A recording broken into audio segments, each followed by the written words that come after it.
Hello, everybody. This is Esoteric Astrology Adventure number 70. And we were concluding in the chapter in Capricorn. We were on about page 171, and we were looking at the falls and exaltations in the sign Capricorn. And there are some very interesting things going on there. It was an ideal opportunity to illustrate that the falls can be considered to be exaltations and the exaltations falls. We were looking at how to fall away from the lower part of the expression of a planet in a sign, and thereby achieve a higher part. That would be the unusual part, or how to fall away from the higher part of the planet's expression and enter a situation in which the planet would be confined in its expression and its ability to represent itself would be hampered. Now, this can be good or it can be bad depending on the nature of the planet. For instance, if we found that the moon were falling in the sign Scorpio, we would judge this from the spiritual perspective to be a favorable indication, because we do want to overcome the ordinary lunar instinctive unconscious tendencies represented by the moon. But if we found, for instance, that, let us say, Jupiter was falling away from its higher aspect, as it does in Capricorn, it could not express that inclusive, fusing, integrative love wisdom, which is characteristic of it, at least initially. But then that very fall later can be considered kind of an exaltation, because Jupiter would fall away from its lower aspect in the highly developed Capricornian and be able to express a kind of reversed exaltation. In other words, a reversed fall becoming an exaltation, and the Christ consciousness, the great expansion of consciousness as seen from the mountaintop of initiation, all this would become possible with Jupiter in Capricorn. Even though it's in its fall position, it would indicate that it had fallen away from its lower expression and had attained a higher expression. So what does this really indicate to us? That in esoteric astrology, we have to be extremely cautious about the direction that we are assuming. Are we coming? Are we going? This is a question that is brought up when we discuss the decanates. Are we dealing, from what perspective are we viewing any particular position? And this will have everything to do with the state of evolution in which the person is found. For instance, an ordinary expression of Mercury, which is systematic, logical, reasoning, with continuity between thoughts, carefully thinking, does fall in Pisces, especially for the early Piscean, who is not capable of being mentally focused. But later in the process, with the advanced Piscean person, this very fall of Mercury in Pisces is a kind of exaltation. In other words, it now becomes possible for the person to be supra-intelligent, or in fact intuitive, and to encompass in his thought process all that reasoning would give, but to do it through instantaneous impression.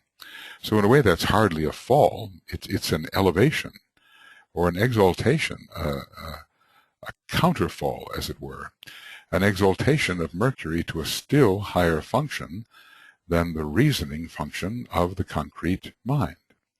So I think we can see how this works, and before jumping to conclusions when interpreting a chart about the weakness of a planet in a fall or even in detriment, one has to see how the individual for whom you are interpreting could utilize this expression, and how perhaps a higher expression of the particular planet in the sign of its fall or in the sign of its detriment could actually be operative. So you can find something good or bad in any position, depending upon whom you are dealing with. The moon is exalted in Taurus. Is this always a good thing? Well, it might not be a good thing in the early days of evolution, because the form would be preeminent and the person could be bound materialistically to the world of the senses. It would be appropriate for their particular stage of evolution, but it would not be useful in the spiritual phase of development. It could be a stubborn impediment rather than a true spiritual exaltation. DK went through Mars in Capricorn. In the early days of India, there were constant struggles and battles. India has a fourth-rate personality. I don't know in those days, in whatever name it may have been called, whether it had a fourth-rate personality, but a fourth-rate struggling, battling personality is associated with it. And DK has told us that India was a battlefield right down the ages. There is Mars in Capricorn exalted. Is that necessarily a good thing?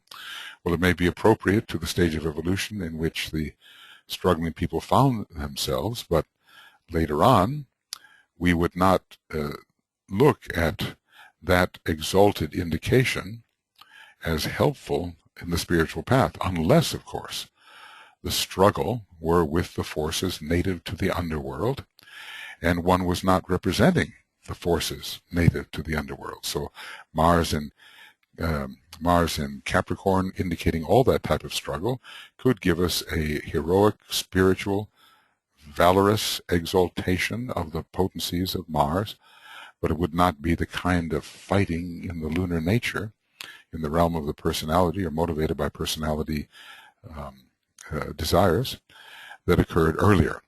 So there is a great relativity here, and caution is required.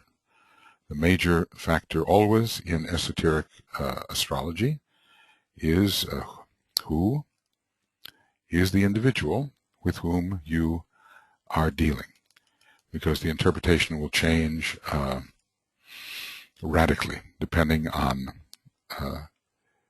how you assess the individual and actually the state of development of that individual. So we had reached the point here where DK was saying there's much, as you can see, to be worked out along these three lines, and the above suggestions will indicate how a comparative study and a philosophical research might be fruitfully made. Yes, I think right here in the Capricorn chapter, so much is revealed about the true nature of falls and exaltations. Now, I did want to continue the last time I was there, but suddenly the program closed down. And now, a couple of days later, I find myself able to continue. In Capricorn, we have the triumph of matter. Now, that is certainly in the days of normal human evolution.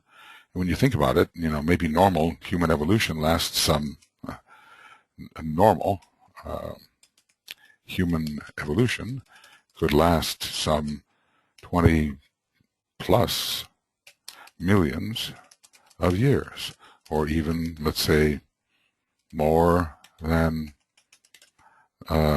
24 million years.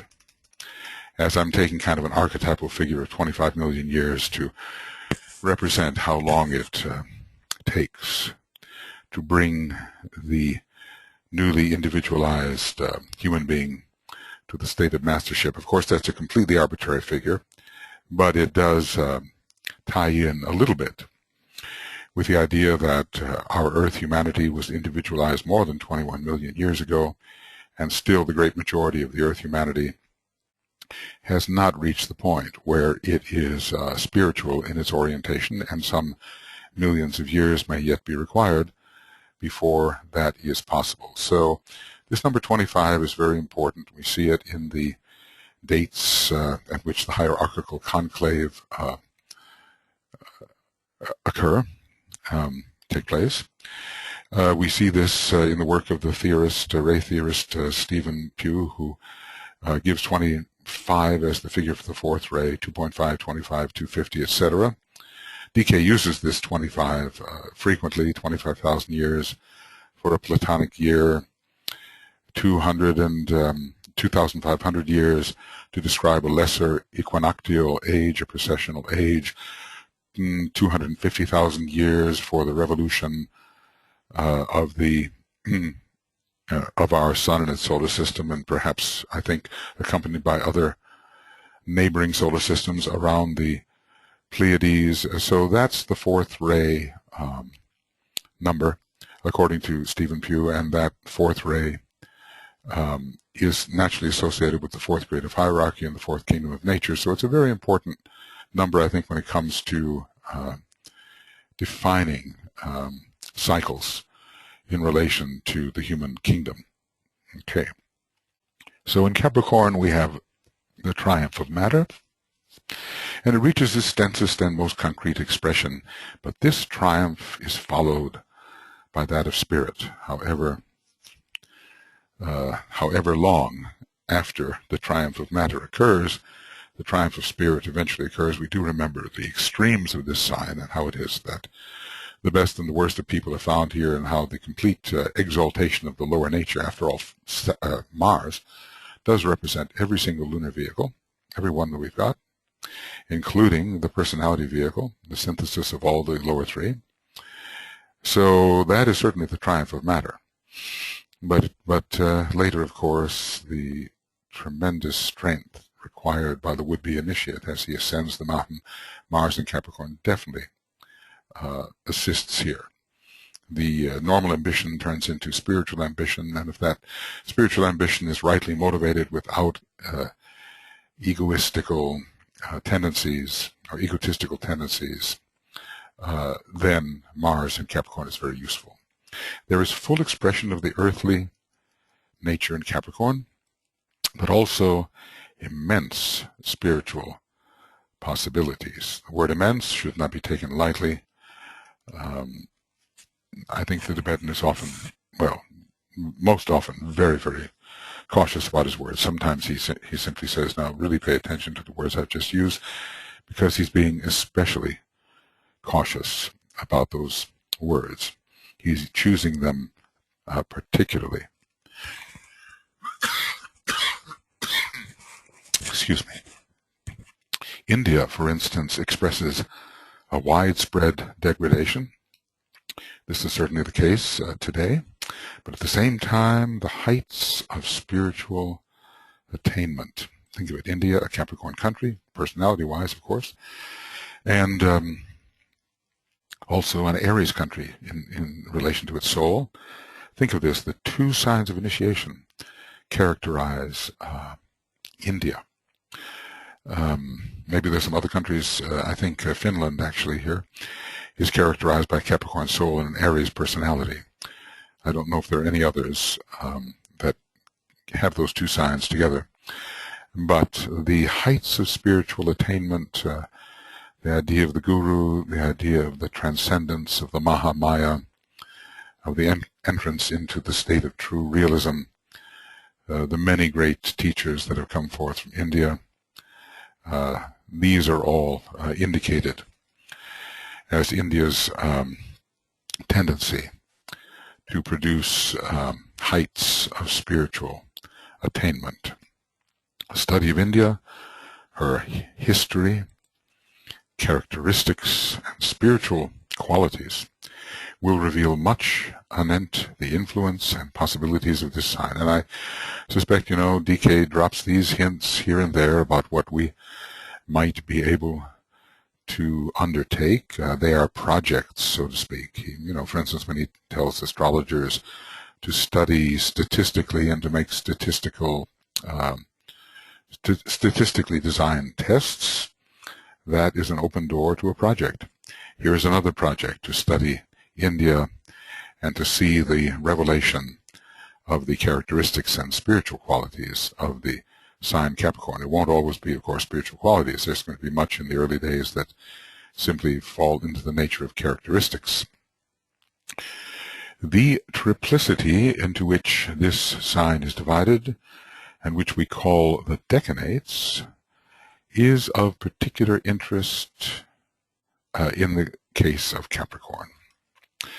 As is the case in all correspondence, this triplicity can be related to the three aspects of God and man, spirit, soul, and body. So here's a big hint that indeed it is justifiable to relate the decanates to spirit, soul, and body. And when we have triplicities in the extra-zodiacal constellations, then perhaps we are given the justification of relating the three extra-zodiacal constellations associated with any sign with spirit, soul, and body. So perhaps we can also relate the zodiacal constellations to spirit, soul, and body. And we've been trying to do that, though I've also, and I think, this idea, I think, largely came from Nicholas Nelen. I think he's the person who's developed this to the greatest extent.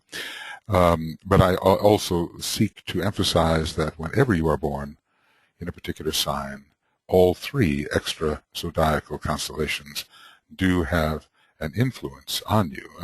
And perhaps, given the particular stage of evolution at which you stand, the particular one of those constellations, which has the most influence, will be indicated. But, we need to do statistical study here. We need to study many people who are confirmed at different stages of evolution, study their lives, study their horoscopes in relation to those lives. It's just hundreds and hundreds of years of possible study here to clarify these relationships. He says here, the central decanate is therefore of peculiar moment in our world period. It is concerned with the effect of the planetary influences, the solar rays, and the energy of the constellations upon the soul or consciousness aspect. And let me just read that again. The central decanate is therefore of peculiar moment in our world period. It's a world period in which the soul of man is emerging. Perhaps that's why he means that. As it is concerned with the effect of, and here's the different levels, the planetary influences, the solar rays, the influence of the sun and solar logos, and the energy of the constellations, and I would add through the signs, upon the soul or the consciousness aspect. Now here we're not talking about extra-zodiacal constellations. That's kind of an enriching consideration, a fringe consideration, however. We're just looking at the actual, we're looking at that which is actually the ruler, the planetary rulers of the different constellations, and particularly here of Capricorn. This is the case whether we are considering man on the ordinary wheel or man upon the reversed wheel. Well, what does he mean here? That even man on the ordinary wheel is having his soul develop? Perhaps not, but certainly the correspondence to the soul, we could say, correspondence to the soul is the astral body, and for the ordinary man, in relation to the ordinary wheel, the opportunity to develop sentiency is given. Astral sentiency at first. Of course, I suppose, there's all kinds of sentiency. connected with the etheric body as well and the mental body as well. But for the average man at this time, the sensitivity is being expanded, and that is a lower correspondence to the expansion of soul consciousness. After all, consciousness, soul, and sentiency, all pretty equivalent. So let's look at that. Consciousness, soul, and sentiency are equivalent, let us say. Anyway, we can, when a person is on the, focused on that second decanate, we have no question about what the ruler will generally be, and we are able to work with greater certainty when that is the case. We don't have so much to worry about whether they're coming or going. But still, even in that ordinary, still, even when the central decanate is emphasized, we really do want to know their direction on the wheel, because our interpretation of the rulers of the central decanate will vary according to the direction, whether on the wheel of form or wheel of consciousness, that the man is turning. From the standpoint of astrological interpretation, and in the case where the astrologer is not sure which way the wheel is turning, it is the only decanate with its ruler which he can be sure, because otherwise, you know, we will not know whether we should be interpreting the first decanate as the third or the third decanate as the first, but we can always interpret the second decanate as the second. I think that's what DK is saying here. You know, in other words, third decanate interpretations may really be inappropriate. Rather, they should be first decanate interpretations for the man on the average wheel, or the wheel of form. And first decanate interpretations could rather be third decanate interpretations for the individual on the wheel of form, if we're definitely sure that the man is expanding his consciousness and turning on the wheel of consciousness. Then we can rest assured that birth in decanate 1 is decanate 1, 2 is 2, and 3 is 3.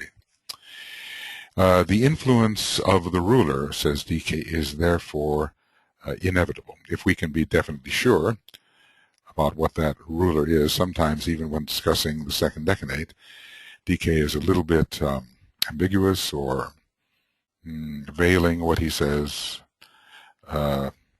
tactically evasive, we might say, when giving that particular ruler. The influence of the ruler is therefore inevitable. He says, this is strikingly the case in connection with the sign Aquarius. Now, this is interesting because, in a way, we should have, well, if we were doing this work topically, we would have taken up what he's going to say now under Aquarius, and it may yet be possible to do that. In some of the courses we have taught, Nicholas and I, we have provided a lot of gathered references, compilations, where topical study on any one of the signs or any of the planets can be easily referenced. But I think it is best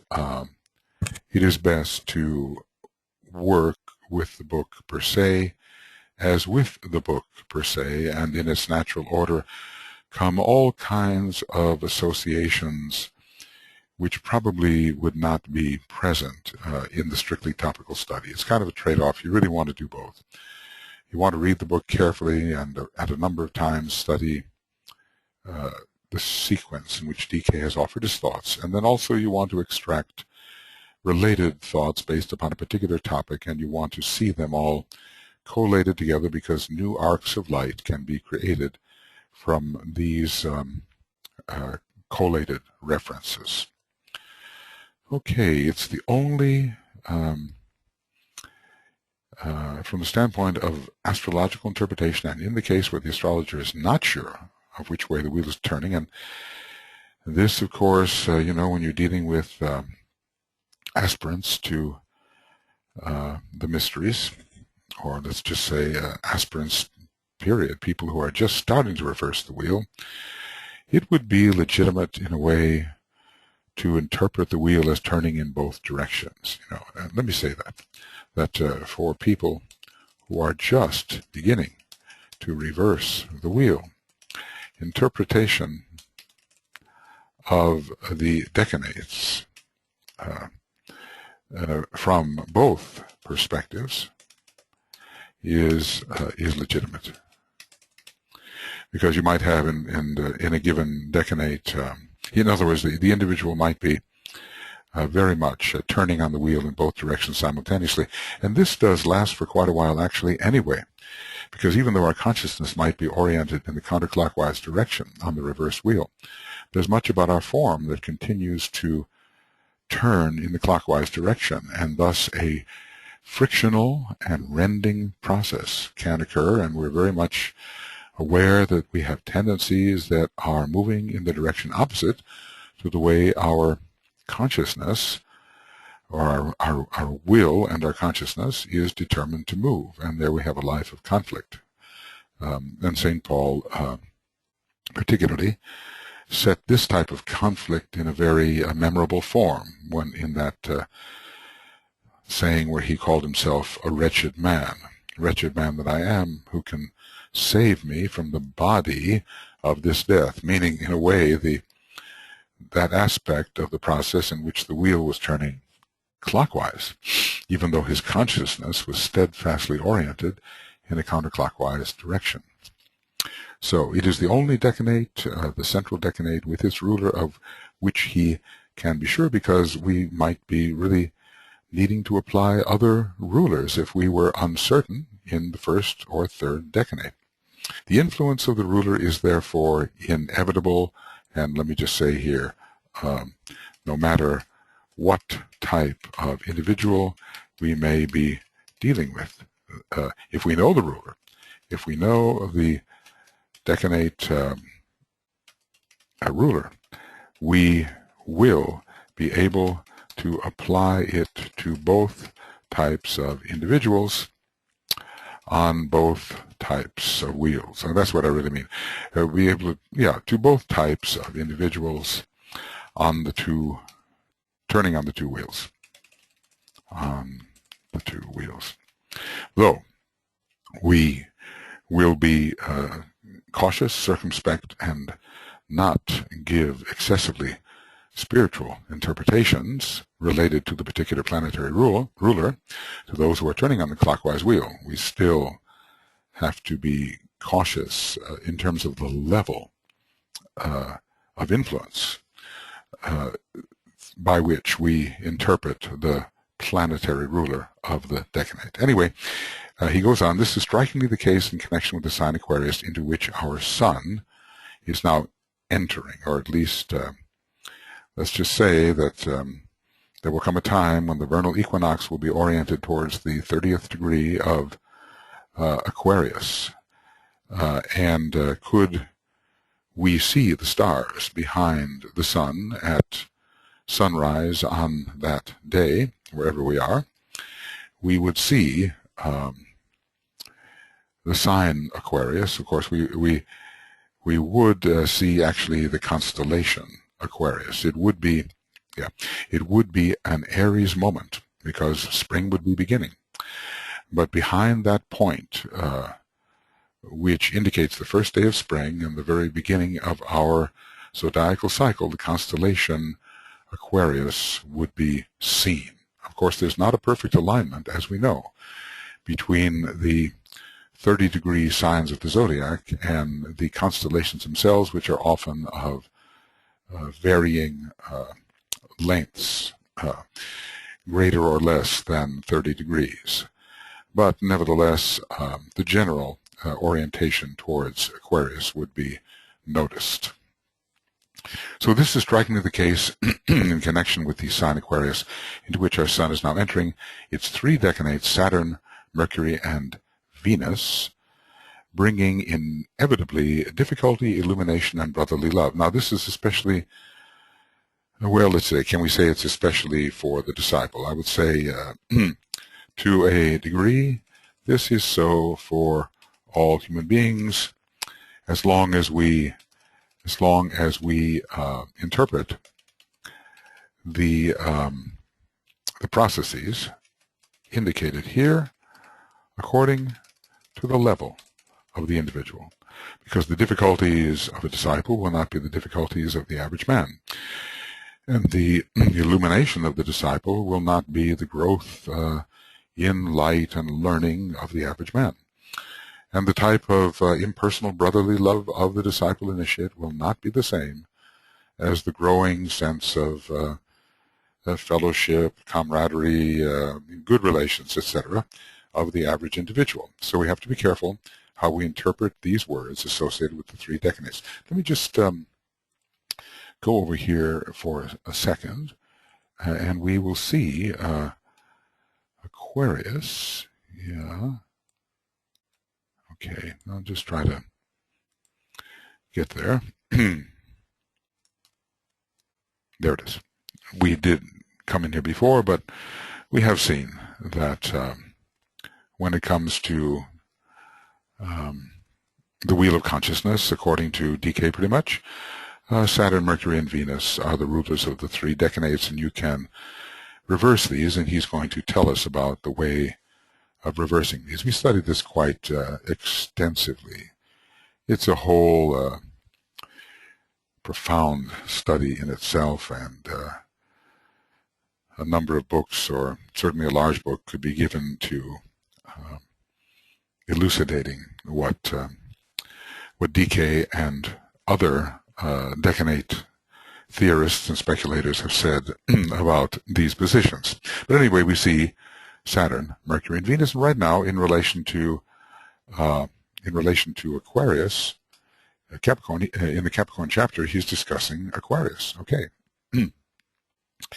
On the ordinary wheel, he's still in Aquarius. In all outer affairs, Saturn controls.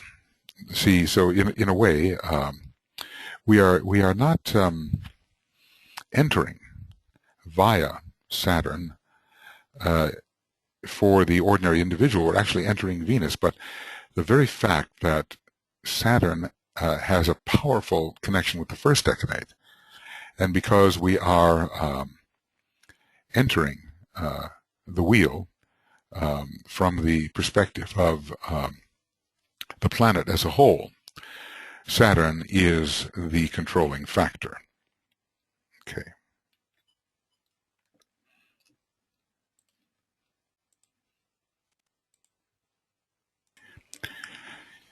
You see, this is a little difficult, but DK once told us that the whole anima mundi is progressing through the signs in the counterclockwise order, and it's only newly individualized man and relatively undeveloped man that is progressing clockwise.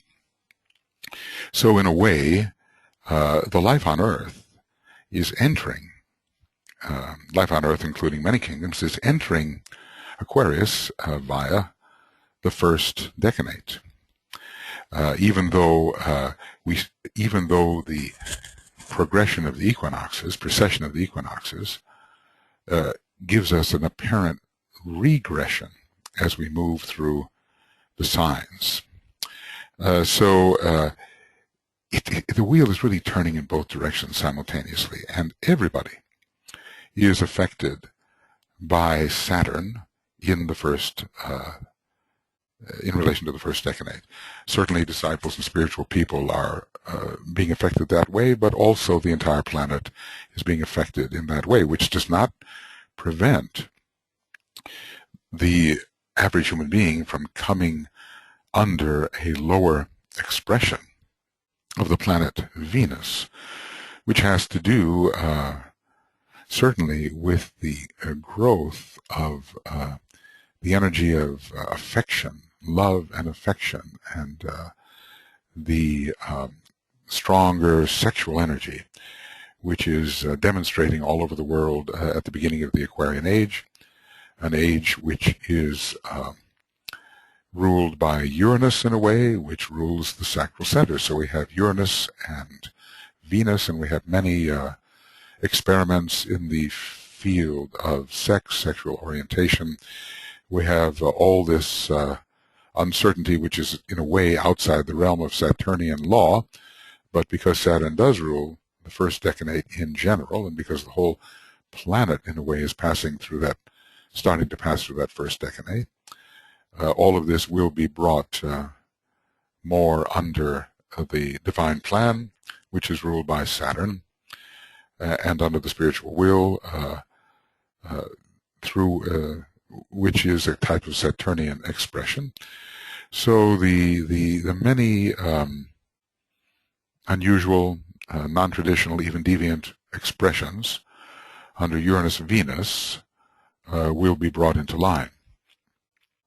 So on the ordinary wheel, for all people, in all outer affairs, Saturn controls, and we consequently find ourselves today in a state of chaos and trouble, because Saturn is busy breaking up those conditions which do not really work and are not really in line with the divine plan. But as far as the consciousness of the race is concerned, Mercury is becoming increasingly active. So this is very interesting because we have the idea here of the simultaneity of the qualities indicated by all decanates. In other words, in a sort of specific manner, we may have to say the first 720 years is ruled by Saturn for the disciples and maybe Venus for the average individuals, and the next 720 by Mercury, and that will be for all human beings.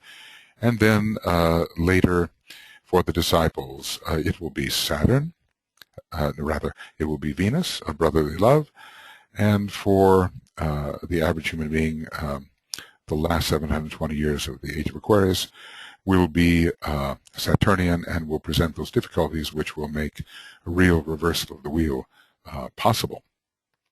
But we see, when we study Aquarius here, we see that these influences are not staying in the boundaries which the concrete mind would like to assign to them.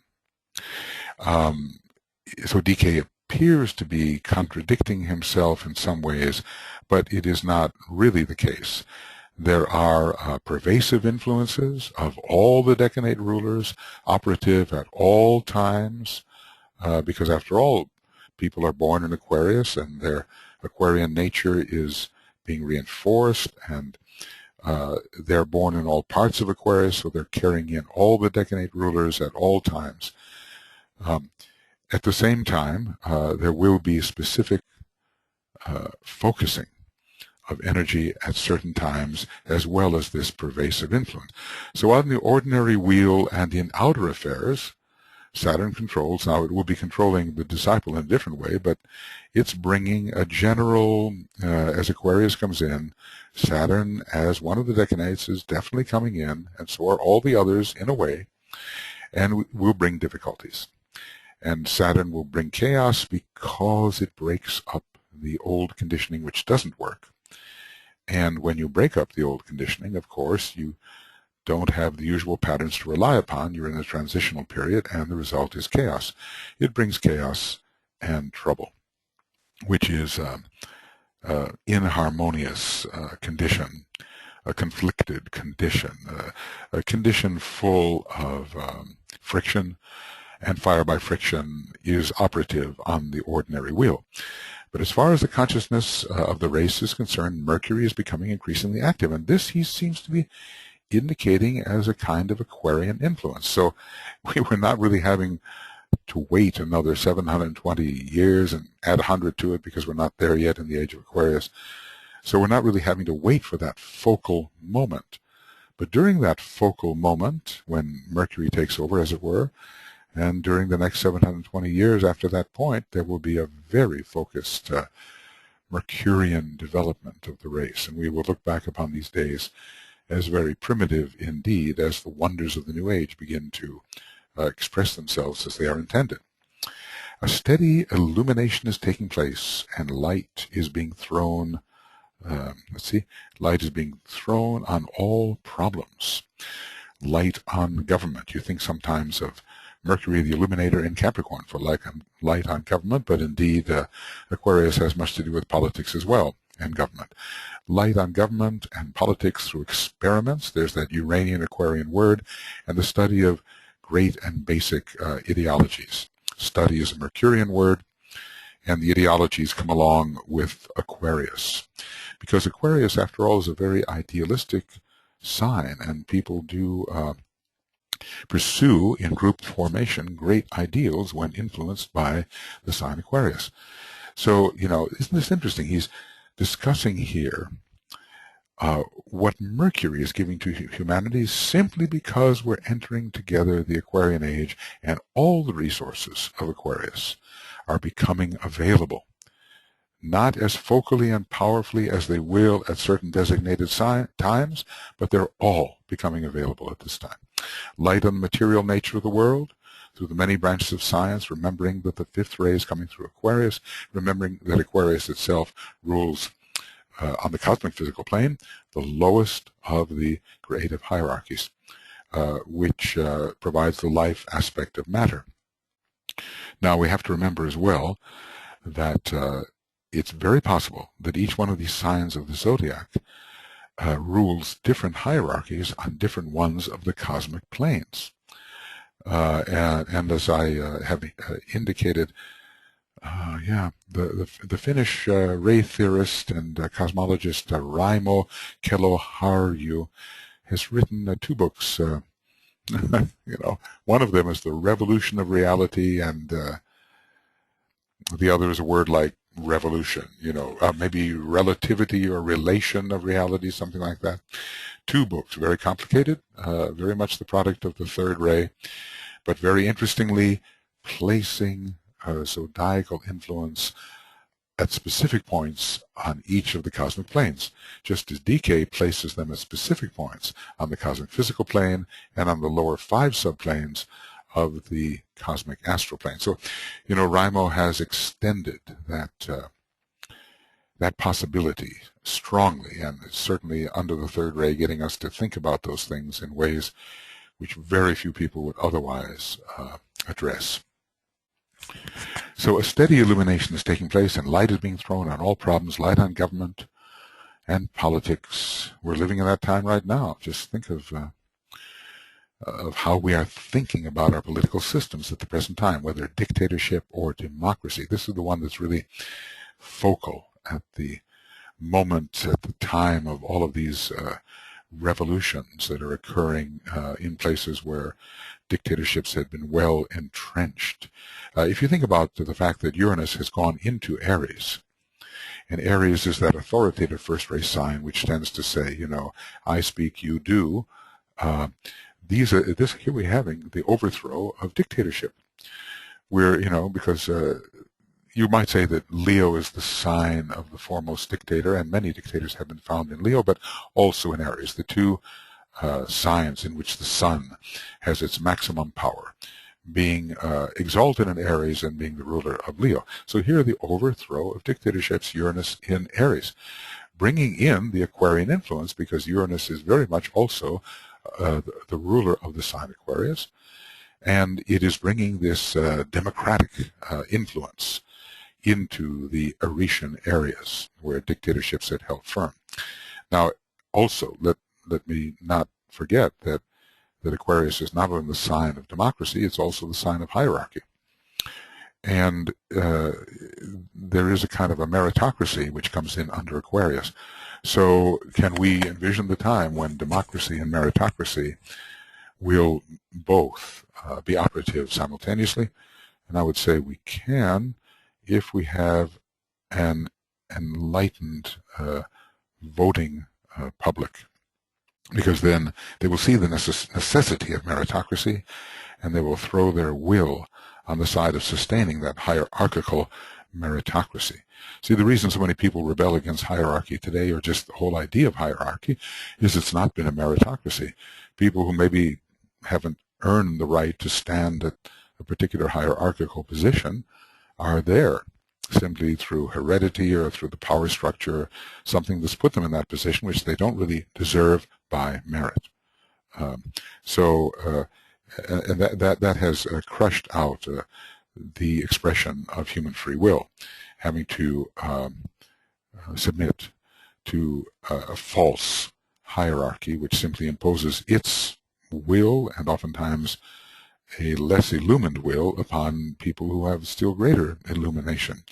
So those false hierarchies have provoked rebellion, and they're being overthrown even as we speak. Okay. I'm full of digressions today. I'm sorry. A steady, but when is it any different? Anyway, a steady illumination is taking place, and light is being thrown on all problems. Light on government and politics through experiments. That's the Uranian word and the Aquarian word. Uranian and Aquarian. And the study of great and basic ideologies. Light on the material nature of the world, through all the many branches of science, the fifth ray there in Aquarius, ruling the lowest of the creative hierarchies. Light on humanity itself. That's Mercury in its own fourth ray field of expression, because humanity, if you study humanity, you study the number 4, and Mercury conveys the number 4, so Aquarians love to study people. They are the great sociologists. They are able to understand how groups function, and the basic groups within nations, the body of citizens within various nations. This is the function of sociology, to study these larger and smaller groups, and Aquarius, Mercury, gives the power to do so. And light on humanity itself through education, philosophy, and psychology. Mercury is involved in all of these areas. Mercury in all of these areas. Okay, in all of these areas. Well, you know, Mercury is the planet of humanity par excellence. The fourth creative hierarchy of human monads is ruled by Mercury, and it's also ruled by Scorpio, and Mercury is very, very powerful in Scorpio, being the hierarchical ruler. It's as if the great majority of humanity is inspired by Mercury all the way through, but Venus is lending its redeeming, loving power to the Manus of man, the Mercurian Manus of man. And Venus is conducting its own type of Manus, but the Manus that Venus brings will always be related to the heart as well, the union of heart and mind. So entering Aquarius, there's many illuminative possibilities in process, more ahead, but already beginning. This light is spreading down to the very darkest places of our planet and its many forms of life. And, you know, when you look at the internet and all modern telecommunications systems, these are examples of the application of the Mercurian energy. So Mercury is certainly bringing education, illumination to humanity at this time, even though we are still in a way in the age of Pisces, where Mercury, well, maybe in the last decade of the age of Pisces, Mercury might be considered somewhat prominent. We might have a union of the Sun and Mercury, and there in that final decade. Let's take a look here at the final decade of Pisces. Yes, and we do see in that final decade, proceeding in the counterclockwise direction, we do have Mars, and there's a parenthetical Sun and Mercury found there. So, and also we are in the age of Pisces Virgo. Let us not forget, because no age has only one sign. The sign opposite of the age is also very influential in the processes of the age. And so Virgo has Mercury exalted in it, and Mercury as a major ruler in it. So it's the great developments of education during the last 500 years, let's just say, from the early 15th century, the early 1400s, maybe from the year 1425, when excuse me, please. Year 1425 at the hierarchical convocation, which I think had much to do with the launching of the Renaissance. Mercury, I think, has been very powerful, bringing light into humanity, which had suffered through the darkness of the Dark Ages, and even in the Middle Ages, the intellect, well, maybe not the intellect, but the inquiring mind was harnessed or confined, prevented from entering places which might have gone against the dogma of the times. This light is spreading down to the very darkest places in our planet and its many forms of life. I think what DK is doing here is really interesting. I don't think I've appreciated this as much as I am at the present moment, because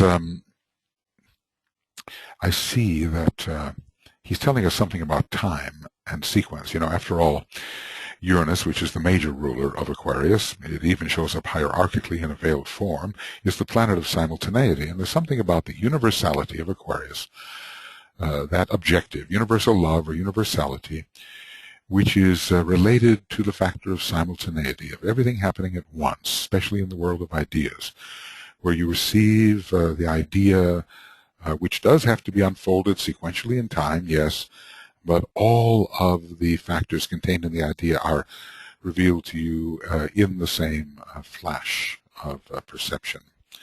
So he's showing us something there about Aquarius, where all the indicators, the planetary rulers of Aquarius, the decanate rulers of Aquarius, are operative simultaneously. They will be developed sequentially in time, yes, okay, and there will be increasing intensification of their influence on humanity when we pass through the appropriate time allotted to their development. In other words, sequence still prevails. But even now we are beginning to sense all of them and those potentials according to the way that, given our limitations at the time, we can express those potentials. Anyway, he did a little digression there into Aquarius, and he'll do more of that. There's much more to be said about these Aquarian decanates, and he does this at various times. Now, we are working with Capricorn at the moment, and two sets of rulers for the three decanates of Capricorn, let's remember, of Capricorn, are available. According to Alan Leo, we have Saturn, Venus, and Mercury. Now let's take a look here. Decanates in the landscape view. And we will go up just a little bit so we can get these Capricorn decanates clearly in mind. Saturn, Venus, and Mercury. So these are Alan Leo's. He does Saturn, Venus, and Mercury. And the Tibetan also Saturn, Venus, and largely Mercury. He's at one with Alan Leo here, but he's going to offer some other possibilities which I have in smaller print. And then, of course, it's possible to reverse the decanates.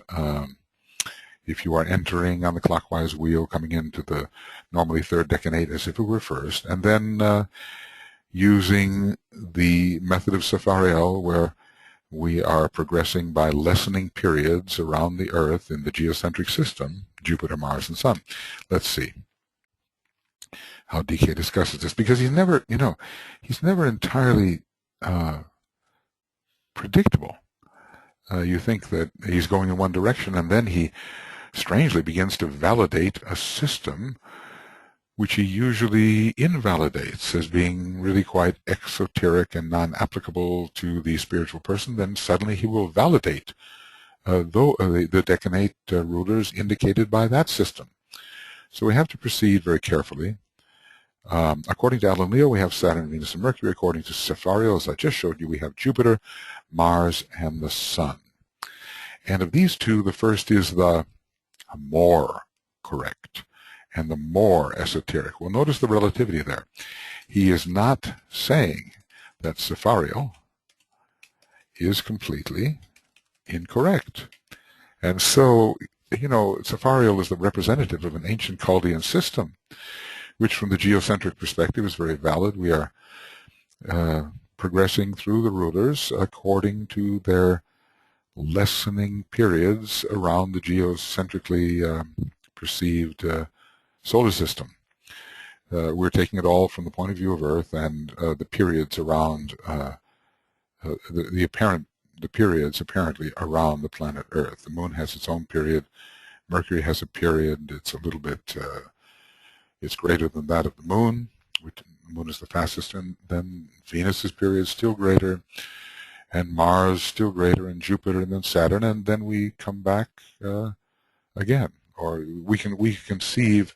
Actually, we begin rather with Saturn, and we proceed through lessening periods, and then after we've been in the Moon phase, we return to Saturn, and then go back down through Jupiter, Mars, Sun, etc. Yes, even the Sun is involved there, because geocentrically the Sun appears to revolve around the Earth, and we're interested in that period, which is 1 year, 1 Earth year.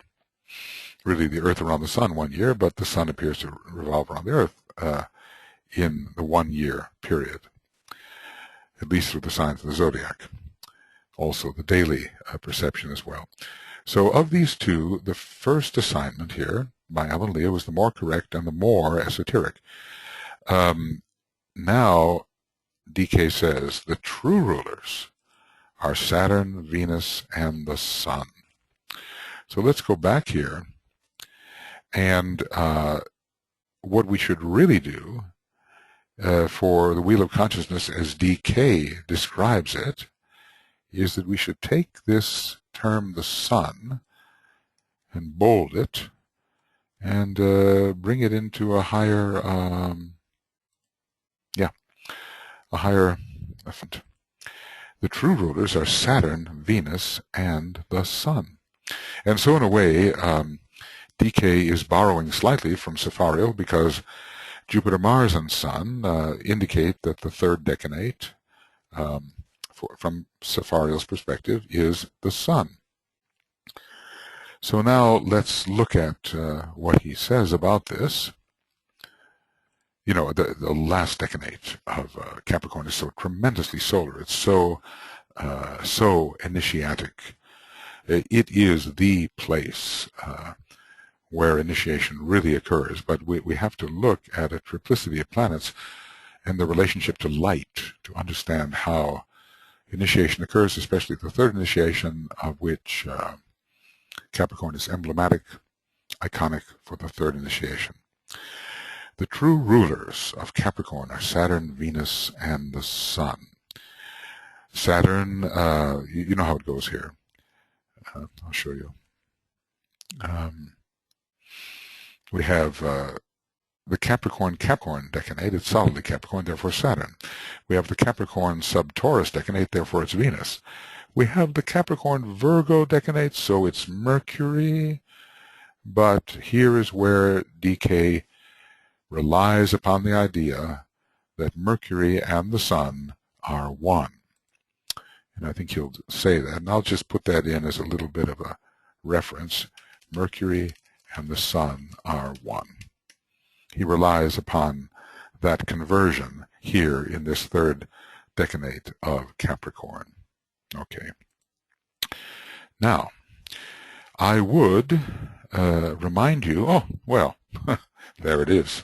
If I'd been reading the book, I would have seen it immediately, but instead I have all this spread out in a large font on the screen, and I didn't see it. But there it is. I would remind you that Mercury and the Sun are one. Mercury and the Sun are interchangeable, but that in this case the Sun stands exoterically for Mercury and esoterically for a hidden planet. So DK is not saying that Mercury is not involved. Mercury is involved, and the Sun stands for Mercury. Mercury in the ordinary sense. But there is a hidden planet. Now, which planets are hidden? Well, Uranus is no longer hidden. Neptune is not hidden. Pluto is not hidden. So much about our solar system is not hidden, but it has been asserted that Vulcan exists and no one can find it yet. Although some say it has been photographed, but you know how that goes. Pluto was photographed 15 years before it was discovered. 15 years before it was discovered. So I would say Vulcan is hidden. And probably we're dealing with Vulcan here. Vulcan is asserted as real and yet not discovered, therefore hidden. And we're told that it is even hidden behind the planet Mercury, whatever that actually means. So, and hidden behind that planet. Let's look that exact quote up. We just were dealing with it before, but let's look at it. Hidden behind, and he says, hence the recent discovery of Pluto and the sensed power of Vulcan veiled by the potency of Mercury. In other words, I'd like to think of the potency of what Vulcan is in terms of illumination is veiled by the potency of what Mercury is in terms of illumination, and hidden behind the planet. And as we discussed before, we don't know whether he's speaking literally about Vulcan being hidden behind the planet Mercury, or more symbolically in terms of their qualities. That whatever Mercury represents, let us say in terms of the ajna center of the disciple, Vulcan is behind that, as it were. The power of the light produced by Vulcan is so intense that in a way the power of the light produced by the ajna center is a veil upon it. So Mercury gives a certain amount of light, but Vulcan, being so close to the sun, gives an intensity of light which is blinding. So let us say that, let's call this the blinding light of Vulcan behind the illuminative light of Mercury. So you see, Mercury might be considered Mercury, the light revealed when duality is unified, and yet the factors still, the factors in unification are still articulated. And Vulcan reveals, is the light revealed when form is blotted out. So it's the light of oneness, which is seen at the first great initiation, which is the third initiation. The light content of Vulcan must be considered. Exoterically, it does not have that kind of light, perhaps. But in terms of the experience of the third initiation, the blinding, for instance, of St. Paul was far more a Vulcan experience, or we might call it a Vulcan-Mercury experience, than it was strictly a Mercury experience. So veiled by the potency of Mercury and hidden behind the planet. Because, you know, he talks about the power of Vulcan. He doesn't talk about Vulcan itself. The sensed power of Vulcan, veiled by the potency of Mercury. This is interesting because he's not here just talking about the literal planet, I think, but of power and potency, the qualitative power, the qualitative potency, the qualitative power of Vulcan, the qualitative potency of Mercury, one giving way to the other at the right time, namely the third initiation, with which Capricorn is so definitely associated. Okay. All right.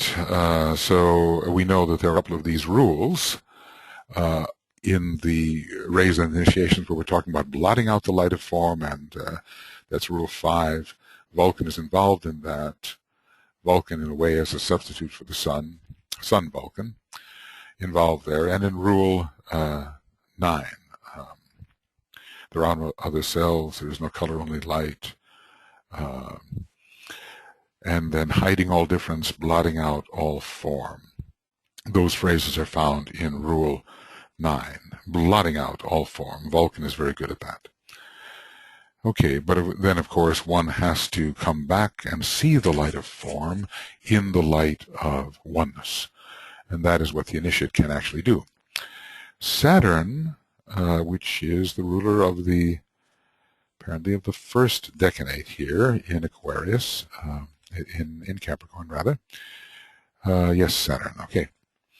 Saturn relates Capricorn to the previous sign Aquarius, where Aquarius is considered an exoteric ruler and also the ruler of the first decanate upon the ordinary wheel.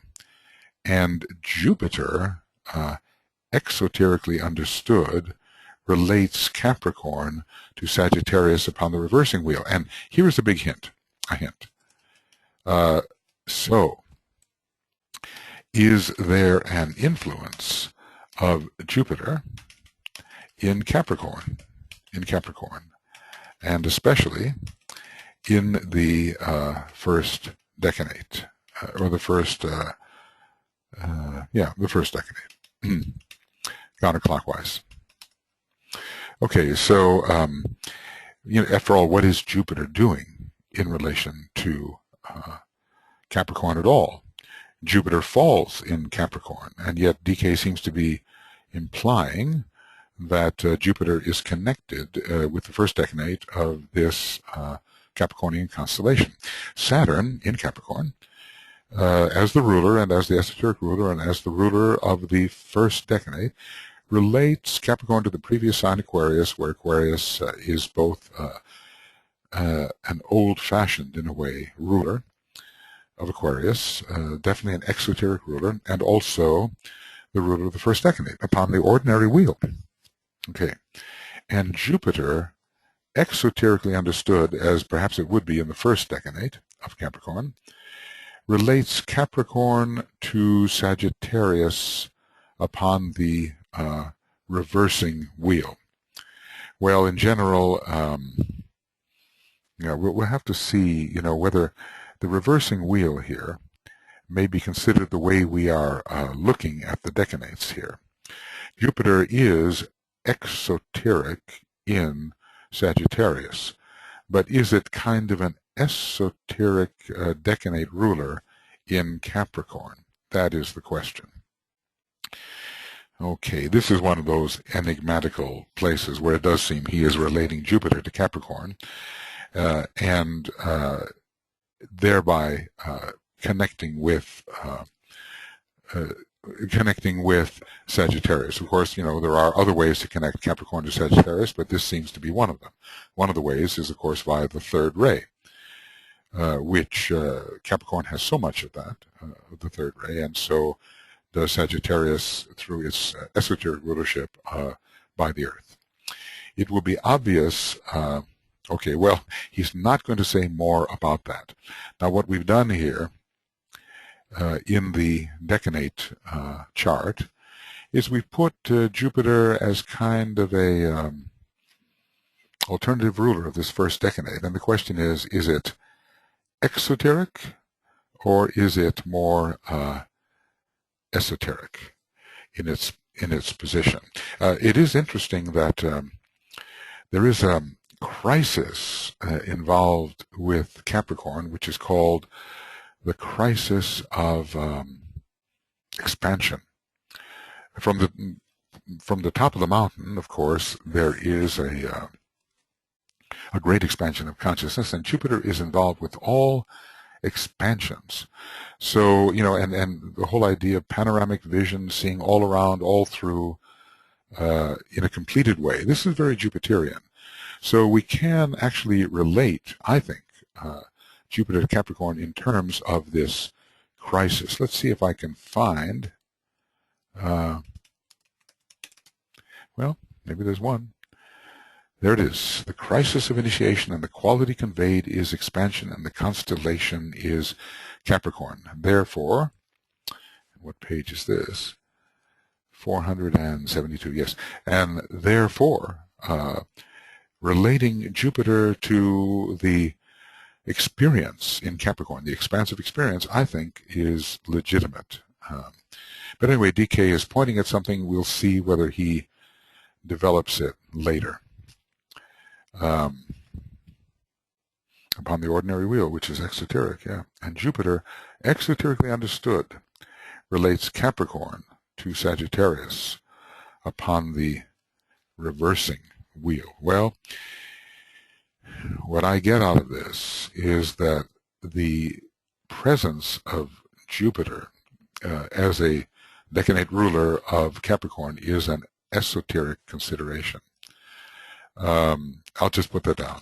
The presence of Jupiter in relation to Capricorn as a decanate, the presence of Jupiter, I should say, as a decanate ruler, presence of Jupiter as a decanate ruler in relation to Capricorn has, let us say, has an esoteric flavor. We know that ordinarily everything that Jupiter represents falls in Capricorn, because that great expansive love and the power of fusion and the idea of transcending ring pass knots and all of that doesn't do well in the sign where the emphasis is upon the rigid ring pass knot. But later, as we discussed, the fall of Jupiter really becomes a kind of a counter exaltation. It's a counterfall in a way, which is a type of exaltation. A counterfall, which is a type, but with Jupiter in Capricorn as a counterfall or type of exaltation, it has esoteric implications as shown in the quality of the crisis in Capricorn, which is expansion. Okay, that's the best I can do at the moment on that, and always looking for further light on these subjects in which the light of illumination is not yet complete. It will be obvious to all esotericists, okay, I assume those who know something about initiation, that the sun is the obvious ruler of the third decanate. Look at that word obvious, as if indicating radiation of that which is plain to see, as the sun on a cloudless day is plain to see. It will be obvious to all esotericists that the sun is the obvious ruler of the third decanate, veiling as it does a hidden and deeply significant planet. Well, you know, can't help but think of Vulcan here, and being that which reveals divinity at the time of the third initiation. Okay, let's look carefully at that, because divinity is the first aspect. Whoops, that's not what I want. I want this. Divinity, the divine, relates to the monad, and thus to the, generically at least, to the first ray. So Vulcan does all that. I think Vulcan is the planet which reveals divinity at the time of the third initiation. There's this big battle, too, at the third initiation between Mars and the moon veiling a hidden planet. And let's take a look here in Esoteric Astrology again at page 71.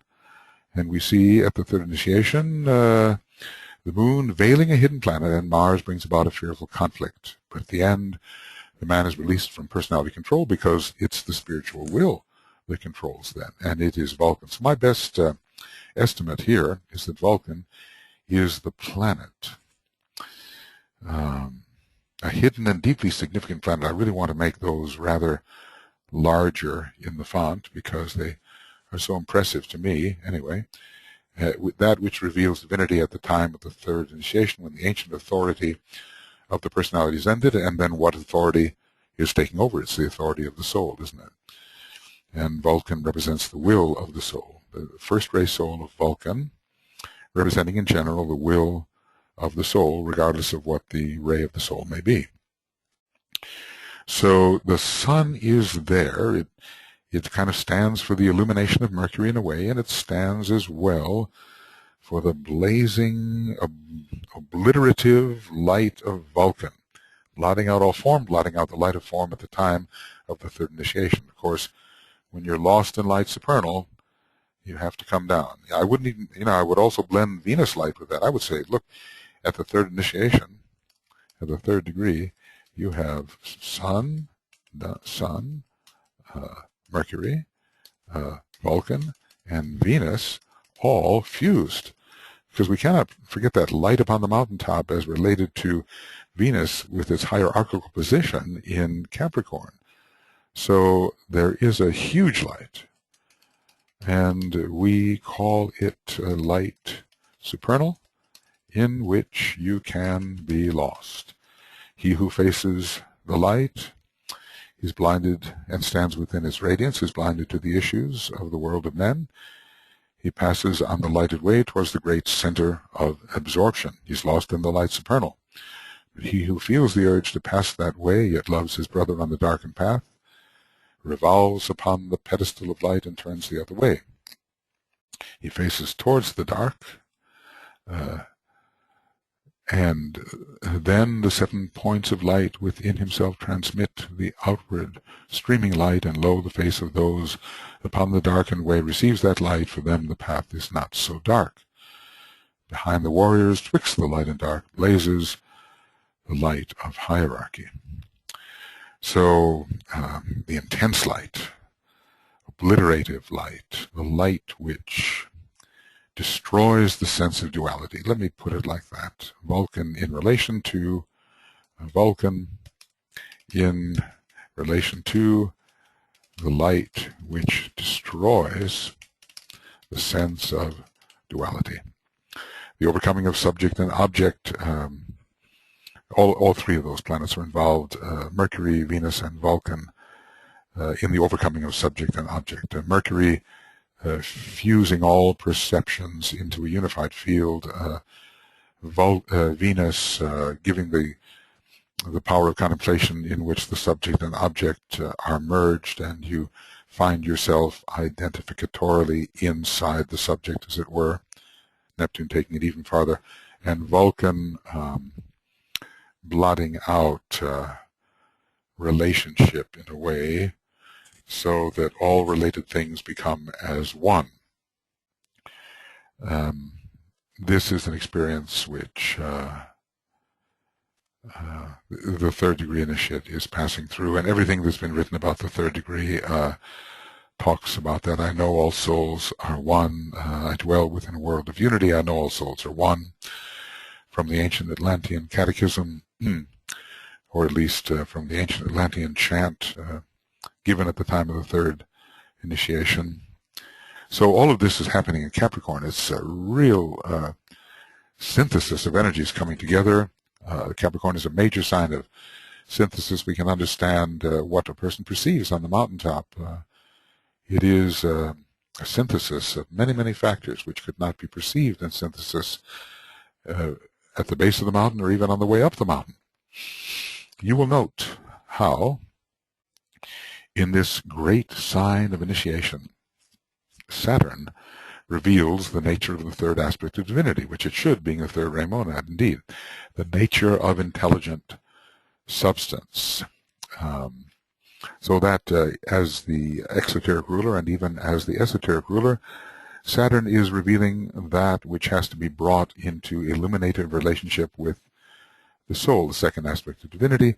Venus, so Saturn, that's in the first decanate, which is perhaps to be considered in a way more material. The nature of intelligent substance. Venus reveals the nature of the second aspect. And when we look at the decanates here, Saturn, first decanate, exoterically anyway, as DK said, exoterically, it's relating back to relating to Aquarius. Venus carrying the second aspect, being ultimately not on the fifth ray, but ultimately on the love-wisdom ray in a monadic sense, rays 2 and 6. Venus in the second decanate relating to the second aspect. And then Venus reveals the nature of the second aspect, which is consciousness or intelligent love. Particularly, Venus is connected not just with love, but with intelligent love, which is a blending of its fifth ray soul and its sort of sixth ray, second ray monad, whilst the Sun The physical sun and the heart of the sun reveals the synthesis of the two. He has talked here about the sun exoterically and the sun esoterically. So exoterically, the sun is veiling Mercury, and esoterically, it's veiling a significant, deeply hidden planet, etc., namely Vulcan. So let's see here. DK has talked about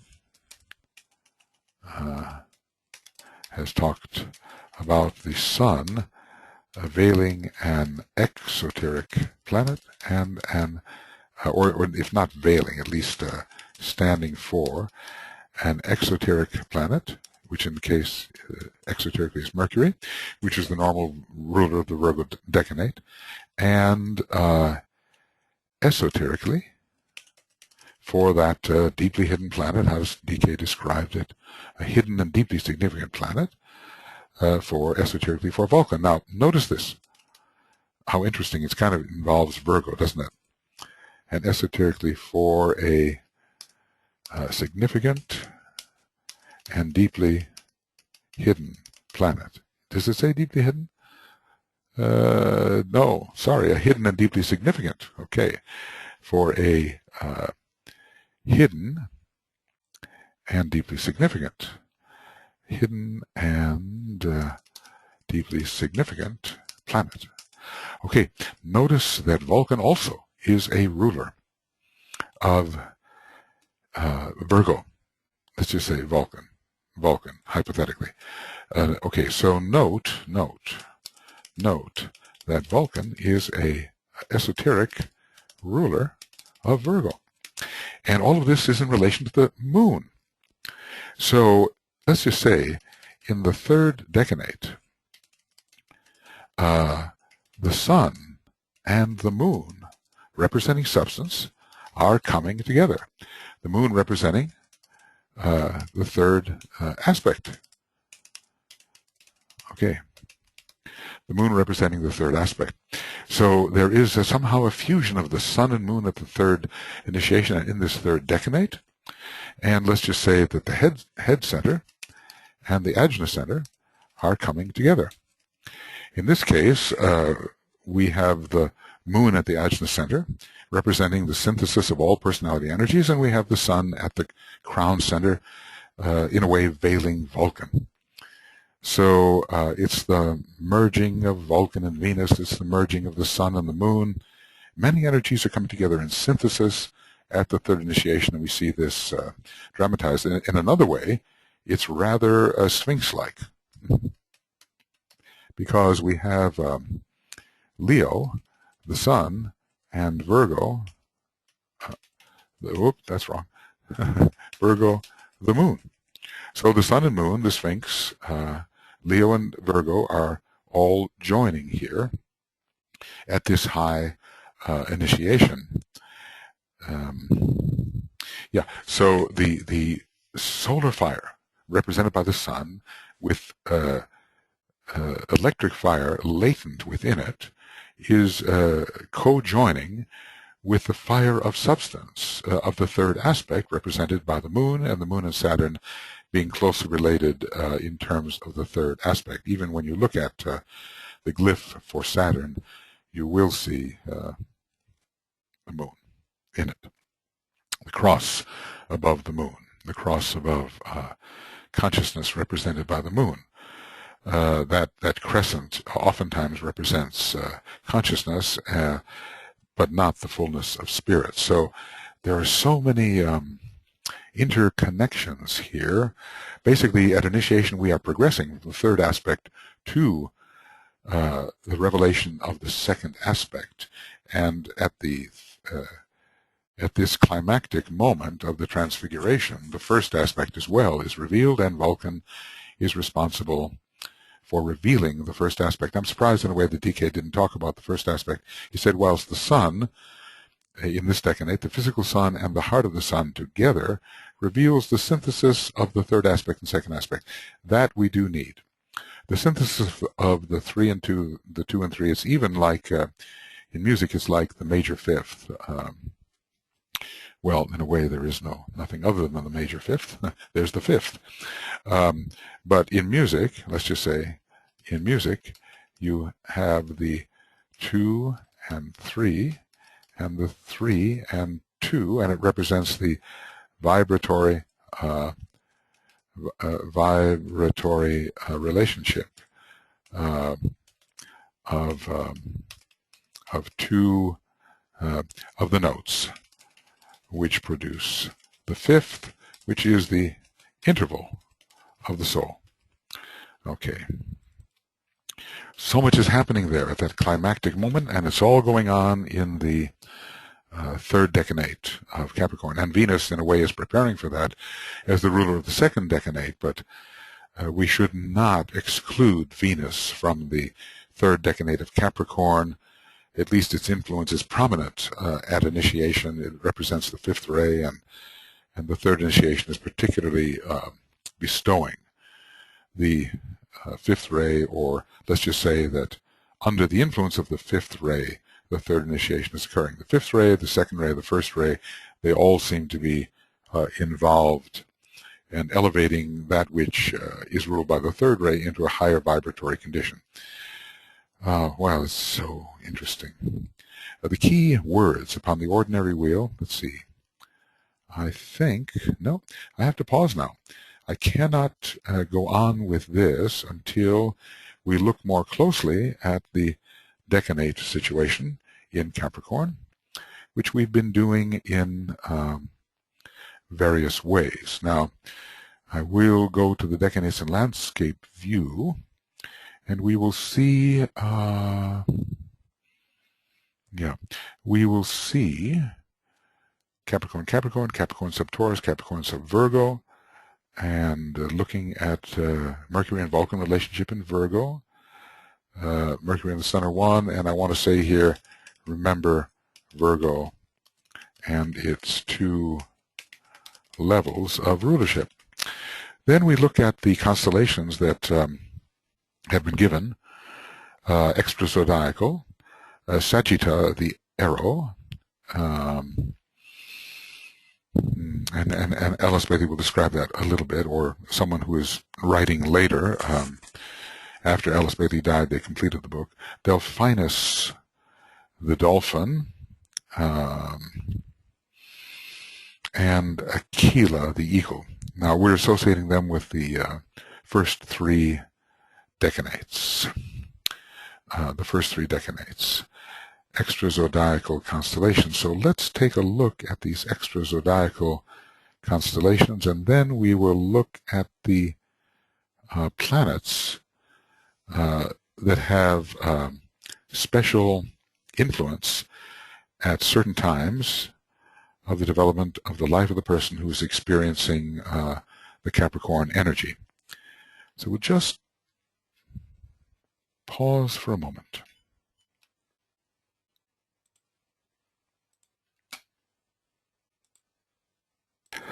Okay, here we are, and we're looking at what is said in the Alice Bailey book about the three extra-zodiacal constellations. Now, sometimes we can say, okay, the order of these constellations is significant, and in other times they are just what science has presented us as they are discussing these three constellations.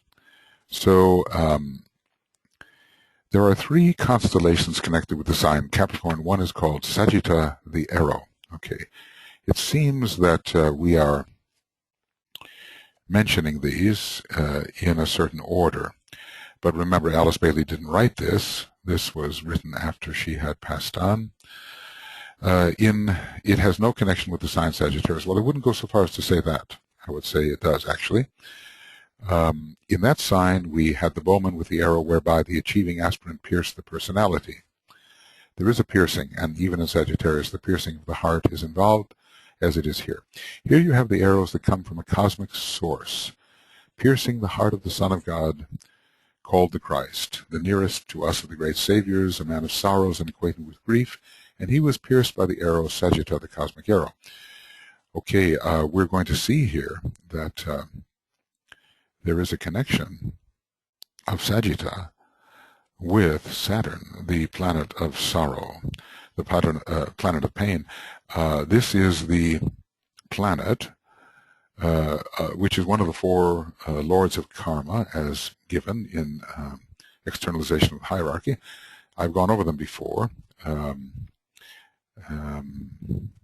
Yeah, and one of them is called pain, and I do believe that Saturn should be associated with that particular lord of karma that confers pain, and Sagitta, the arrow, has a similar meaning.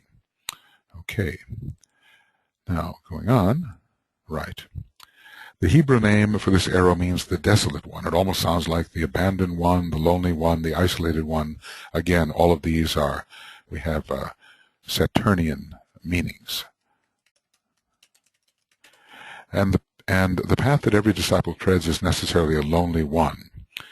Saturn, a major planet of loneliness, also Vulcan, giving this type of isolation.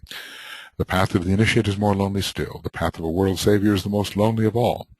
So he's whoever's writing here is spiraling the idea upward in relation to Sagitta. I think that this condition is going to be alleviated down the ages. Maybe these are, this might be from Alice Bailey.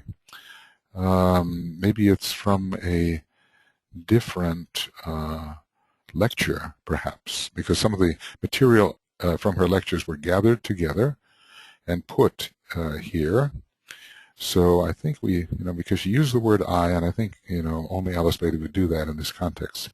Down the ages, we have had these tremendous comings out, one here, one there. Have you ever considered their loneliness? Their loneliness. They had none who understood. Perhaps they were canonized hundreds of years after they died, but now there are so many aspirants, so many upon the path of discipleship, that perhaps the group consciousness, which is beginning to demonstrate in world affairs, will result in a group loneliness, rather than in individual loneliness. Yes, I do think this sounds a bit like Alice Bailey. I'd have to do a little research on this just to make sure. But anyway, it fits very well somehow with the decanate, the first decanate, which is coming under Saturn definitely, and that this doesn't fit so well with the Jupiter idea. Cefario gives Jupiter decay hints at the present of Jupiter, probably on the reversed wheel. So two of Cefario's assignments, Jupiter and the Sun, have been incorporated by decay, even though he says Alan Leo's is the more esoteric approach. Anyway, Sagitta fits well, the arrow of sorrow. There's also a sense in which sickness represents the cross, not only the swan, and it could possibly fit here, but we will go at first with the arrow which is being described. Now, Alice Bailey, or whoever is setting this up, I think it's one of her lectures, does not describe Delphinus next, but rather Aquila. She describes Aquila next. Aquila the eagle is regarded as being as closely related to Capricorn as to Sagittarius. Okay, you certainly have the Stymphalian birds, and it's the falling falcon, the falling gripe, clutching the lyre, which is more the bird for Sagittarius, I do believe. But you have the bird of light, the symbol of the highest aspect of man, and that is the spirit, manifesting as the soul, the second aspect, which has been achieved. Not much is said there, okay?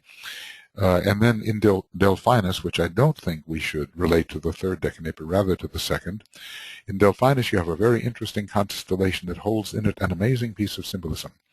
It is pictured in an ancient zodiac as a fish full of life, leaping out of the water into the air and playing. Reminds one of the idea that for the masters, time and space have become his play things. It's a bit of a game. So out of the water and into the air. Well, what is water? Water, in a way, is all of matter. Perhaps lower matter, perhaps the lower 18 subplanes, or even the lower 21. Into the air, that's the Buddhic plane. So the possibility of crossing the waters, we're told of Capricorn that it's the one who crosses the waters. That's on page 333 of this book. leaping out of the lower cosmic planes, the dense physical body of the solar logos and planetary logos, and playing in the cosmic ethers, able to ascend into the area of the intuition. That is the symbol of the Son of God, who, working under the law, that's Saturn, takes form and lives in the water and the air. The water is the lower planes, the air the higher. Water and matter, remember, are equivalent. Let me just see. I want to do this the correct way. So, yes, water and matter being equivalent. And matter being equivalent. And since he is no longer held by the physical law or the laws of nature, he can now play with the forces of nature, manipulate them, and all for the sake of the divine plan, and all in great joy, manipulating these things in great joy, manipulating the lower energies joyfully. We are beginning to learn about these forces, but it will be some time yet before Delphinus the dolphin will have much personal significance for us. Well, we're not masters of the wisdom yet, and we are still learning under natural law and beginning to come under the laws of the soul. We are not yet in the position where we have abstracted ourselves onto the higher planes, are truly expressing the higher laws, and can make playthings of the lower forces, albeit because we respect the law. Now, a bit more is said here.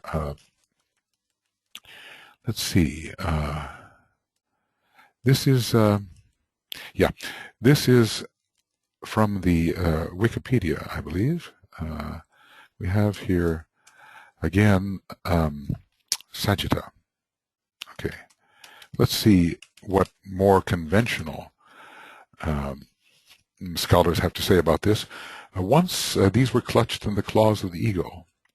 Okay, oftentimes the case is we have aggregated constellations being separated. For instance, we know that there was a time when the sign Libra was actually the claws of the Scorpion.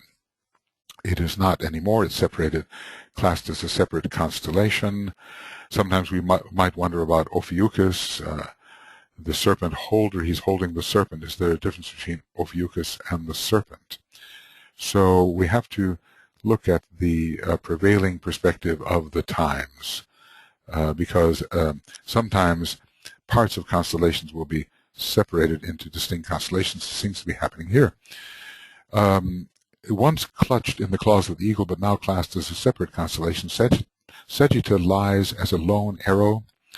The Greeks claimed it as the arrow shot at the dreaded Stymphalian birds. Well, you know, these birds, sometimes they are dreaded, and they are in the Sagittarian labor, and they cause the raucous qualities of thought forms which amount to illusion and hide out reality. But there are other times when the Stymphalian birds have been considered as great gates, great angelic gates, and when you're looking at the falling falcon or the holding the lyre in Sagittarius, so you're looking at the great bird Hamsa out of time and space, which is a Cygnus in Aquarius, and you're looking at the eagle Aquila in Capricorn. It's hard to think of them as dreaded, although they are great symbols of freedom and of liberation, of being able to join the angelic kingdom and fly high. But all of these higher archetypes will have their lower counterparts, and so there are these distorted reflections of what they are in the world of illusion, and those distorted reflections, they do have to be killed. So the Greeks claimed it as an arrow shot at the dreaded Stymphalian birds, lying between them still. Two of the Stymphalian birds being the eagle and the swan. Okay. Other myths link it to the arrows that Hercules used to kill Zeus's eagle, eating the liver of Prometheus. Well, that is certainly possible, because Prometheus had to be liberated. Whatever it is, it's a liberating arrow. It's causing pain, but it brings about greater freedom. On a calmer note, is also believed to be one of Cupid's arrows. Not so sure about that. Christian mythology claimed it as one of the nails of the crucifixion, and that would make sense, treading the Via Dolorosa and experiencing this crucifixion on the fixed cross, where one simply must express as a soul, and one must give up the lower nature. The lower nature experiences great pain in order to release the higher consciousness. Delphinus, what is it said here? Delphinus is a small constellation next to Aquila, the eagle, in the northern hemisphere. It is placed in the sky in that area that Aratus called the water. The dolphin has maintained its present form and shape for thousands of years. Interestingly, of course, it's considered to be a very intelligent human being. Well, why did I say human being? A very intelligent being, but maybe more intelligent in some ways than the human being is. And oftentimes when there are gifts that come to our Earth, they are said to be gifts from Venus. So I do wonder whether the dolphin does not have some kind of Venusian strand of energy connected with it, perhaps some kind of Venusian origin long ago. This will have to be proved. It's simply a speculation, because in a way we leap from Earth towards Venus. Earth is trying to become more and more like Venus. Earth is trying to be redeemed as Venus is. Venus rules the higher life. Earth rules the lower life. So there is this kind of interplay where we are striving towards the heights that Venus represents, and there's something about this dolphin imagery leaping out of the water into the air which suggests to me the leap from Earth to Venus qualitatively. Many different stories attached to it, all with the common theme of helpfulness and playfulness. Of course, helpfulness is very much involved, specifically with the Venus. The solar angels are helping with a great sacrificial gift, and we are reminded of Venus and music and the arts and all of the creative life of man, which is essentially a playful expression of divine characteristics. The Greeks also called the constellation the sacred fish. Remember, the goat and the fish come together in Capricorn, and in that light the Christians saw it, and in that light the Christians saw it, should be saw, not was it, saw it as the sky emblem of the fishes, the early symbol of Christianity. In contrast to this, the Arabs saw the constellation as riding the camel. Each one projects its own psyche upon the sky. That is very evident.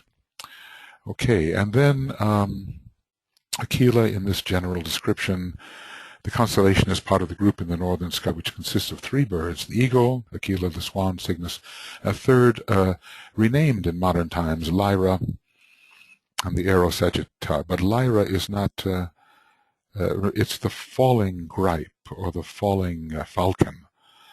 You kind of wonder sometimes about the solar angel falling into matter, clutching the lyre, which is the seven-stringed harp, which still is the represents the power of the seven rays, the power of the seven divine qualities, and yet falling into matter. This is one way of looking at this.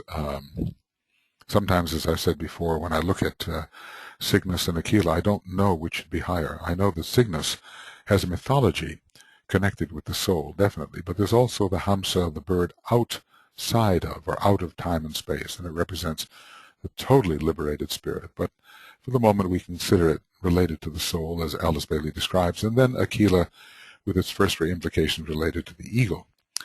The Stymphalian birds, etc. The arrow in the sky is said to belong to Hercules. I guess every disciple has to learn how to shoot the arrow at the right target in order to kill those aspects of form which are preventing the liberation of the spirit.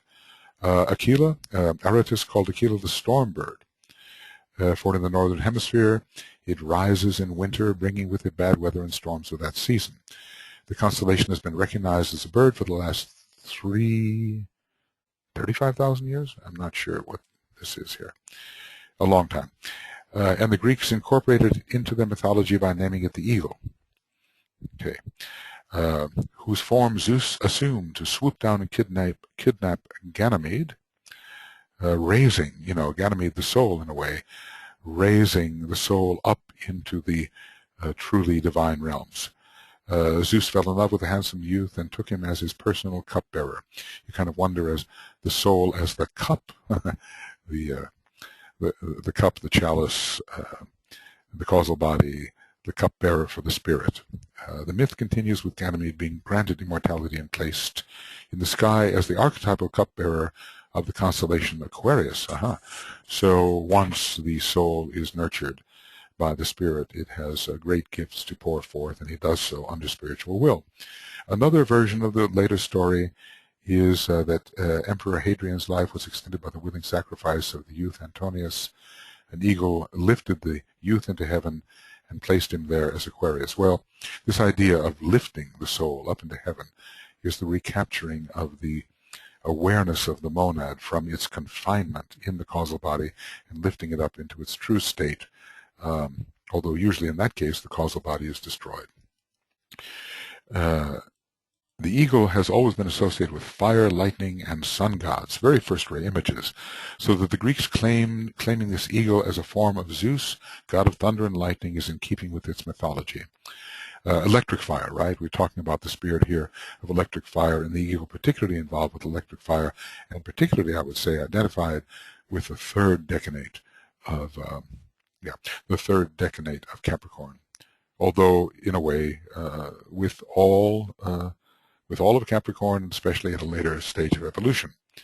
Although you can imagine the Roman eagle and the eagle causing great havoc if the energies are used in a personal and egotistical manner. For they believed the eagle would carry the soul of the warrior to the land of the immortals. Okay, there we have the soul being carried up into the area of the divine, where the monad exists. The eagle is also the instrument for calling fire down from heaven to consume sacrifices on the altar. Again, very powerful first-ray image calling for the descent of the monadic aspect. Having passed through the sacrificial fire, the victims were borne away by the eagle or rose to heaven in the form of the eagle. These are good thoughts.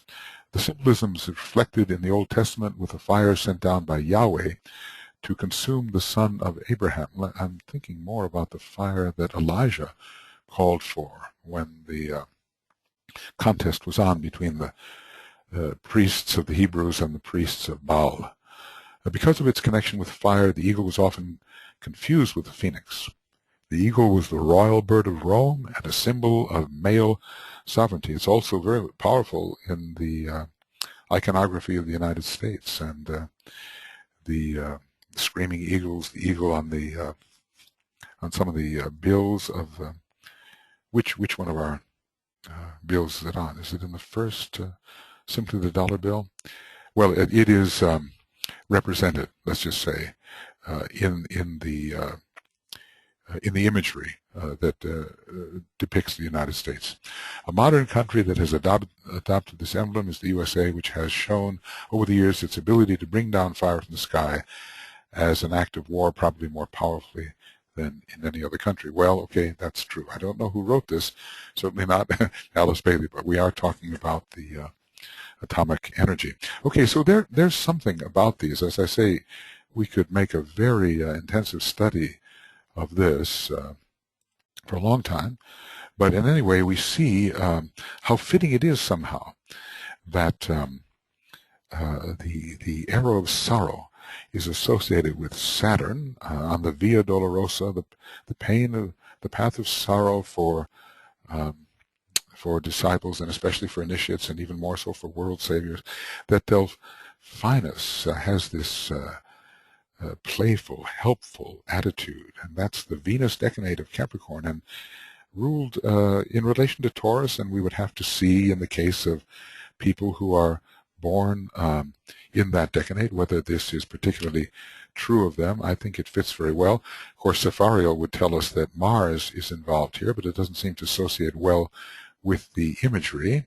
And finally, this tremendous initiatory decanate, which is subruled by Virgo, Aquila the eagle, with all of that thunder, lightning, first ray, sacrificial, fire from heaven imagery, and the sun subsuming, as it were, not only Mercury for illumination, but Vulcan for a blazing illumination that blots out all form. The person becomes a sun god.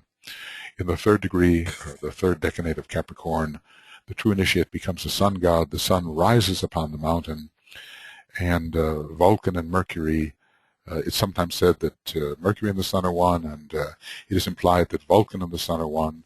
Vulcan, in a way, is so close to the sun that you can't really see it at all. It's really difficult to discriminate at this time, although it will be, I'm sure, discriminated. And Venus should be pulled into that as well. Well, when I look at these three here, when I look at the progression of the decanates, I see that the third ray of Saturn is pulled into the consciousness of Venus at the third initiation, and that the second ray, essential second ray of Venus, now subsuming Saturn, is pulled into the first ray of the Sun, which is also subsuming Vulcan and Mercury into this incredible blaze of light, which signifies the real liberation of the individual and his he has passed so many tests that he is now virtually a fourth degree initiate. He can go into that initiation shortly, probably in the same life, having simply to pass the test, I guess it's not simple, having simply to pass that test of relinquishing personal attainment and giving it up entirely for the divine plan, and relinquishing the personal will to express that personal attainment in favor of expressing that which is absolutely needed by the divine plan, even if one's attainments per se are not needed. So one often has to sacrifice one's will at that time and one's soul expression in order to express the spirit and thereby achieve the fourth initiation. So I think that we have spoken then sufficiently of these planets, sorrow, joy, and playfulness, helpfulness, and great power from heaven, initiatory power from heaven, indicating or indicated by the constellation Aquila. These constellations are, of course, visible, and I think one should try to come en rapport with them to get a deeper feeling of how they operate. Right, we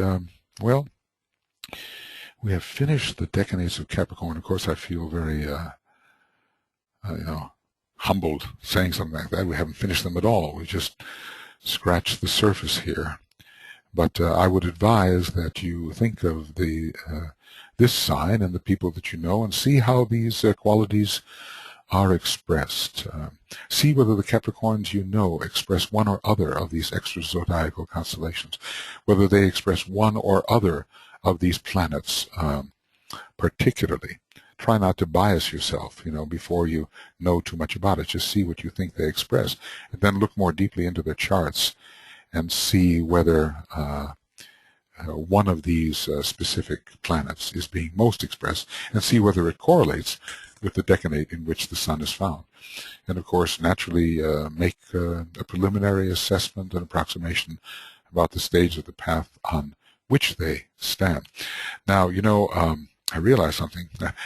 I have said that we have finished the study of the decanates, but it is not really true, because here there is a sixfold development which we must discuss, and that will be our next process before we really finish off the Capricorn chapter.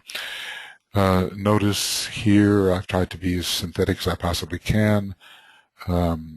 The first decanate Sagittarius, second Delphinus, third Aquila, but we have, as usual, the idea of moving in the, well, it doesn't portray it exactly so here, but we move from degree 30 to degree 0. So in a way, we're moving from the sun.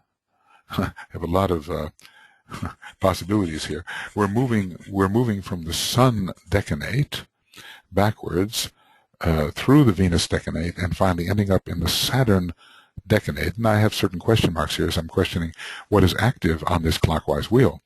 And then, of course, it gets easier because DK has given it to us. We have Saturn in the first decanate. We're on the reverse wheel, first decan. We're moving through Venus and finally towards the blue star, which represents soul consciousness. So in a way, we're moving here towards the integrated personality at first, which is not spiritual, and it's sort of the climax of the third aspect.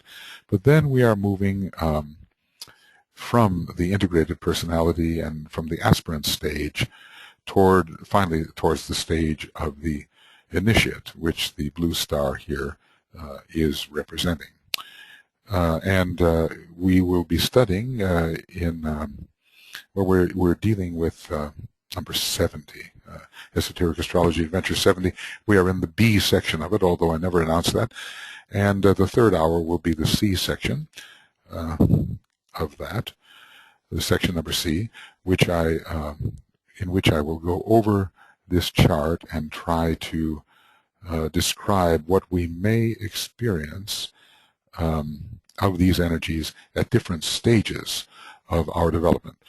First, the Lemurian, of strictly physical etheric life. Second, the Atlantean, where most people are polarized now, the emotional stage. And then the lower mental stage, which is early Aryan. We won't concentrate so much on those, but then the stage, not just of the integrated personality using the lower mind, but stage number 4 of the integrated personality, which is becoming spiritually oriented, the stage of the aspirant. And then we will go into the stage of the disciple, stage number 5, and then finally the stage of the initiate, stage number 6. As I have explained, simply because you're born in one or other of these decanates doesn't mean that you're either an aspirant or a disciple or a initiate. You have to know that first and then interpret the energies in these decanates accordingly. Okay, I think what we will do, okay, let's see what's happening here. Well, I'm not sure.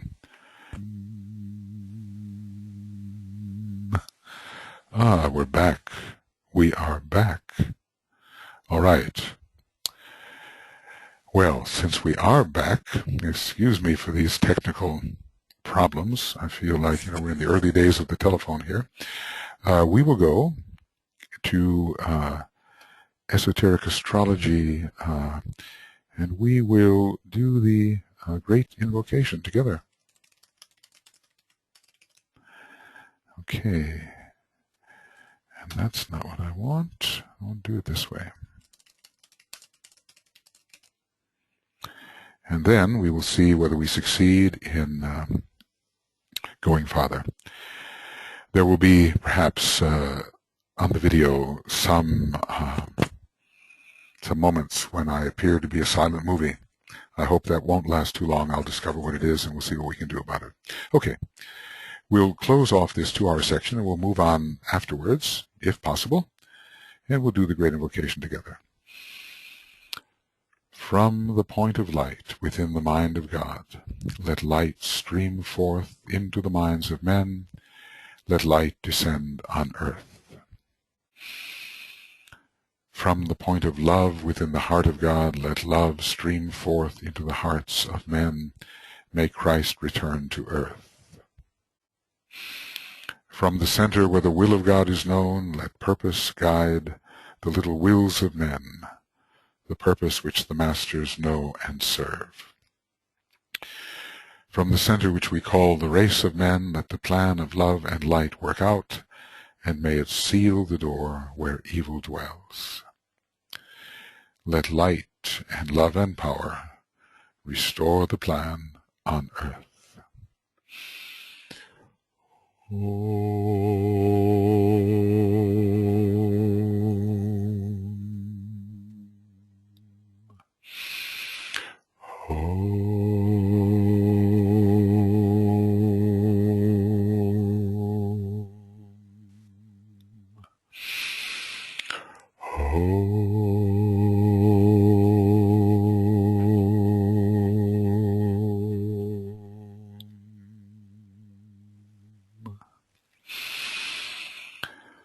Okay, friends, we will be back and continuing with the decanates of Capricorn, but the sixfold progression of the decanates, which is harvested, as it were, from what DK has said. It's not in DK per se, but so much of what he said is there indicated. All right, so until a little later, which will seem, of course, maybe just like a minute if all works well.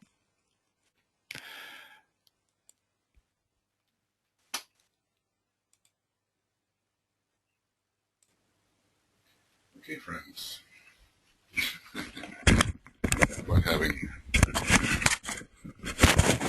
How about having something that will record what I say?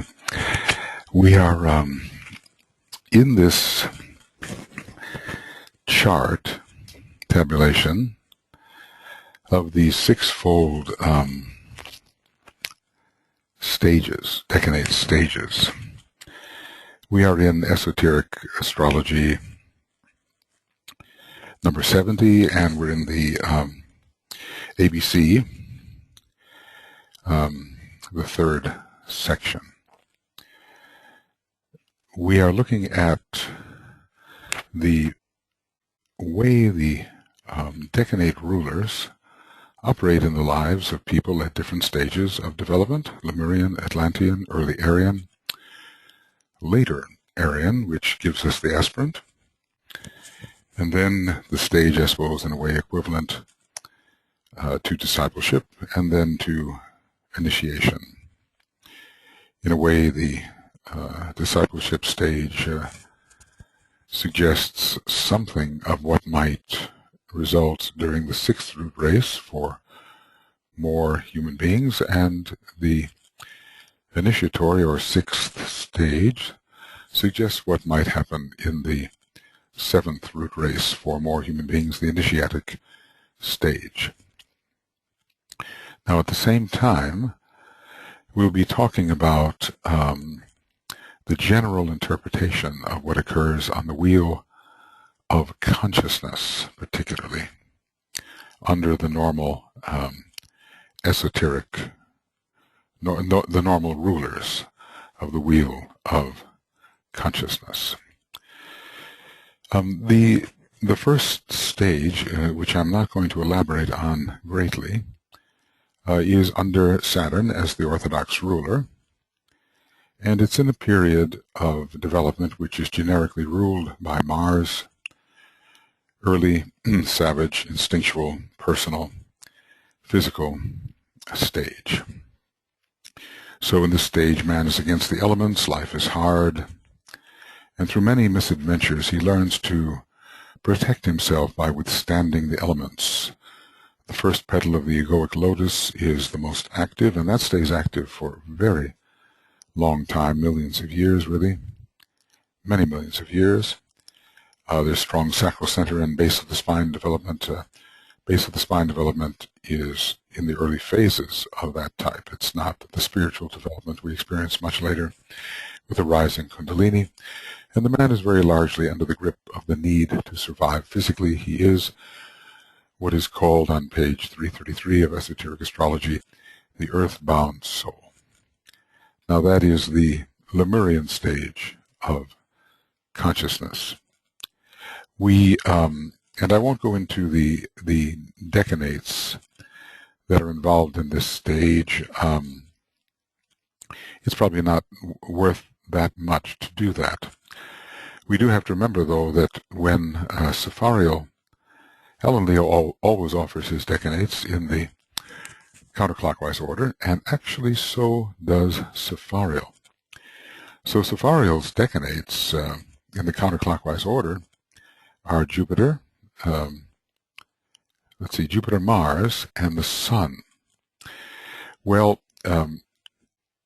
Saphariel means for these to be applied Jupiter at 0 to 10, Mars at 10 to 20, and Sun from 20 to 30. But if, as DK indicates, one enters the sign when on the clockwise wheel from the 30 to 20 direction, then we would have to consider the first decanate on the clockwise wheel to be the Sun decanate, at least from Saphariel's perspective, and Alan Leo gives Mercury, so the Sun Mercury would be involved.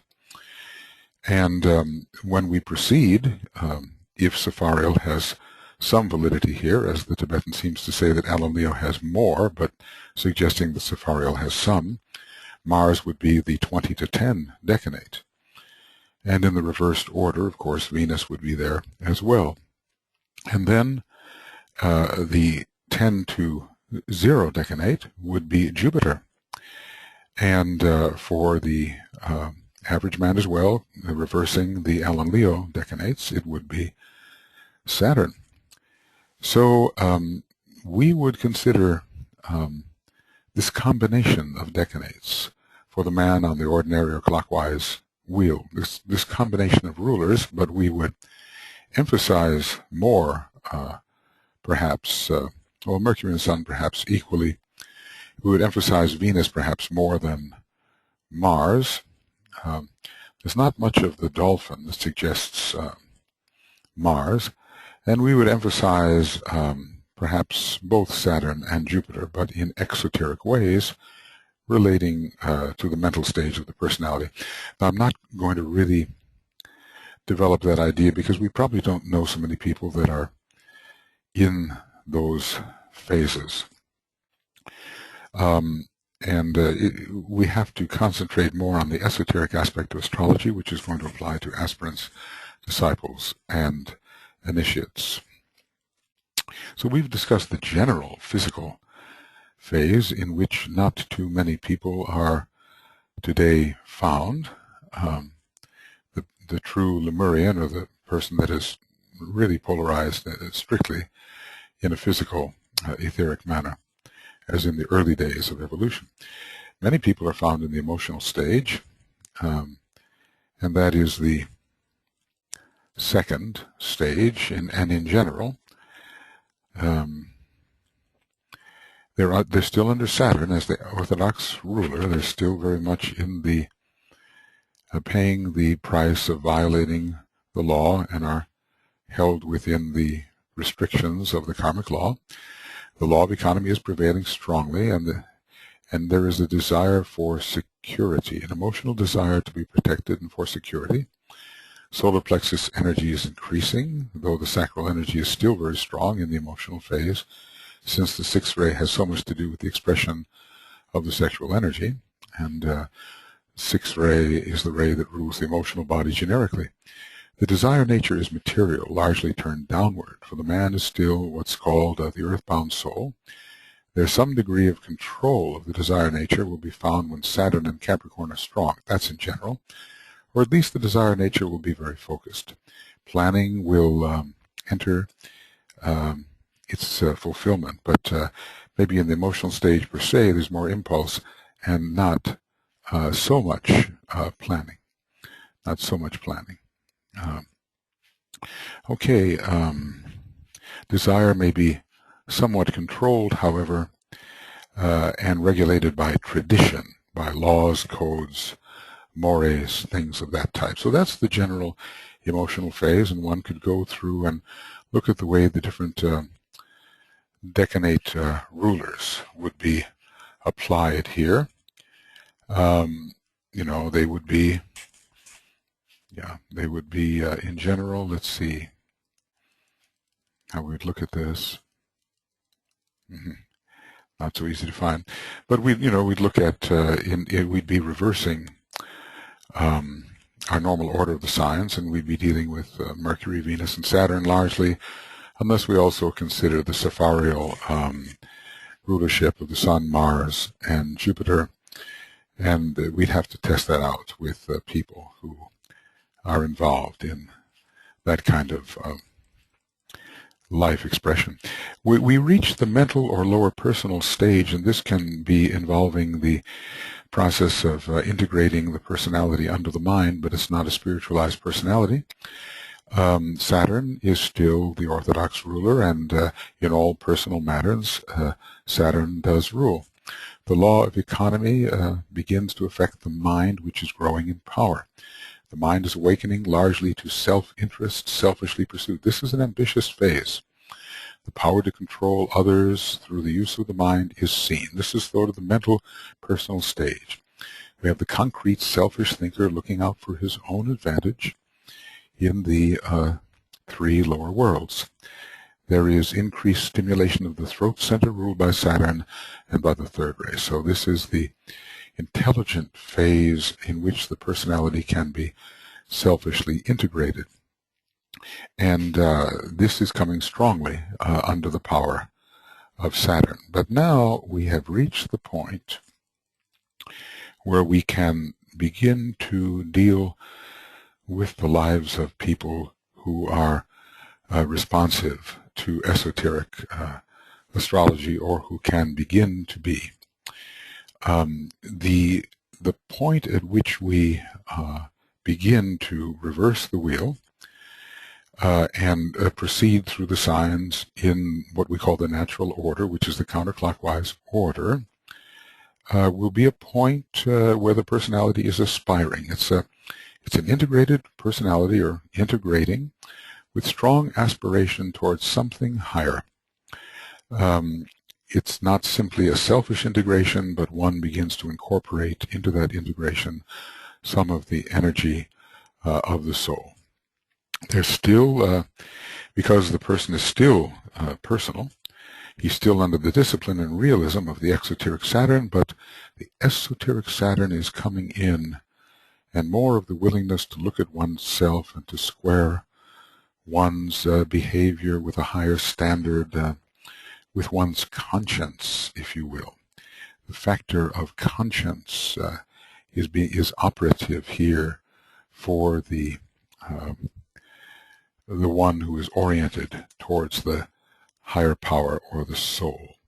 And when one begins to respond to the conscience, one is beginning to respond to the plan. This is the advanced human being with spiritual orientation. Under exoteric Saturn, personality success is achieved to a degree. But under the growing strength of esoteric Saturn, a higher duty calls. That's a very important idea. Not just the duty to oneself to succeed under the power of ambition and to make one's way in the world, but in fact to turn things around so that something else begins to become more important than strictly personal fulfillment and the fulfillment of spiritual ambition.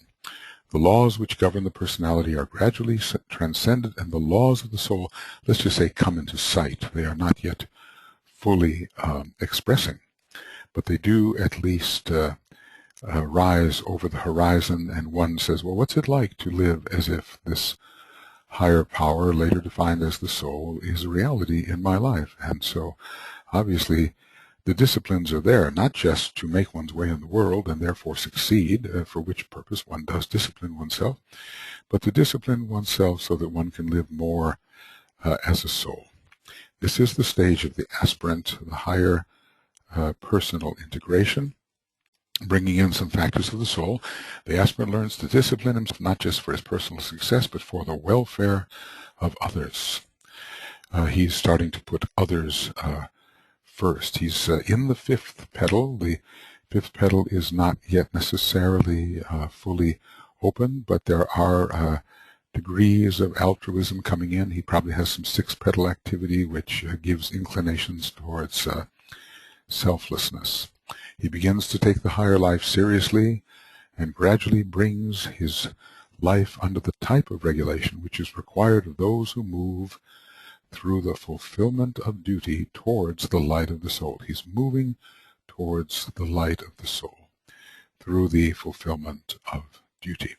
Now, at this point, we can take up some of the higher meanings of the decanates. We're in this aspirational, higher personal integrating stage, and we will begin with the counterclockwise order. So the very first decanate is ruled by Saturn, and we remember it does have the power of Sagitta connected with it, which brings a certain amount of pain as one begins to detach from those factors which are no longer required when one lives the higher life.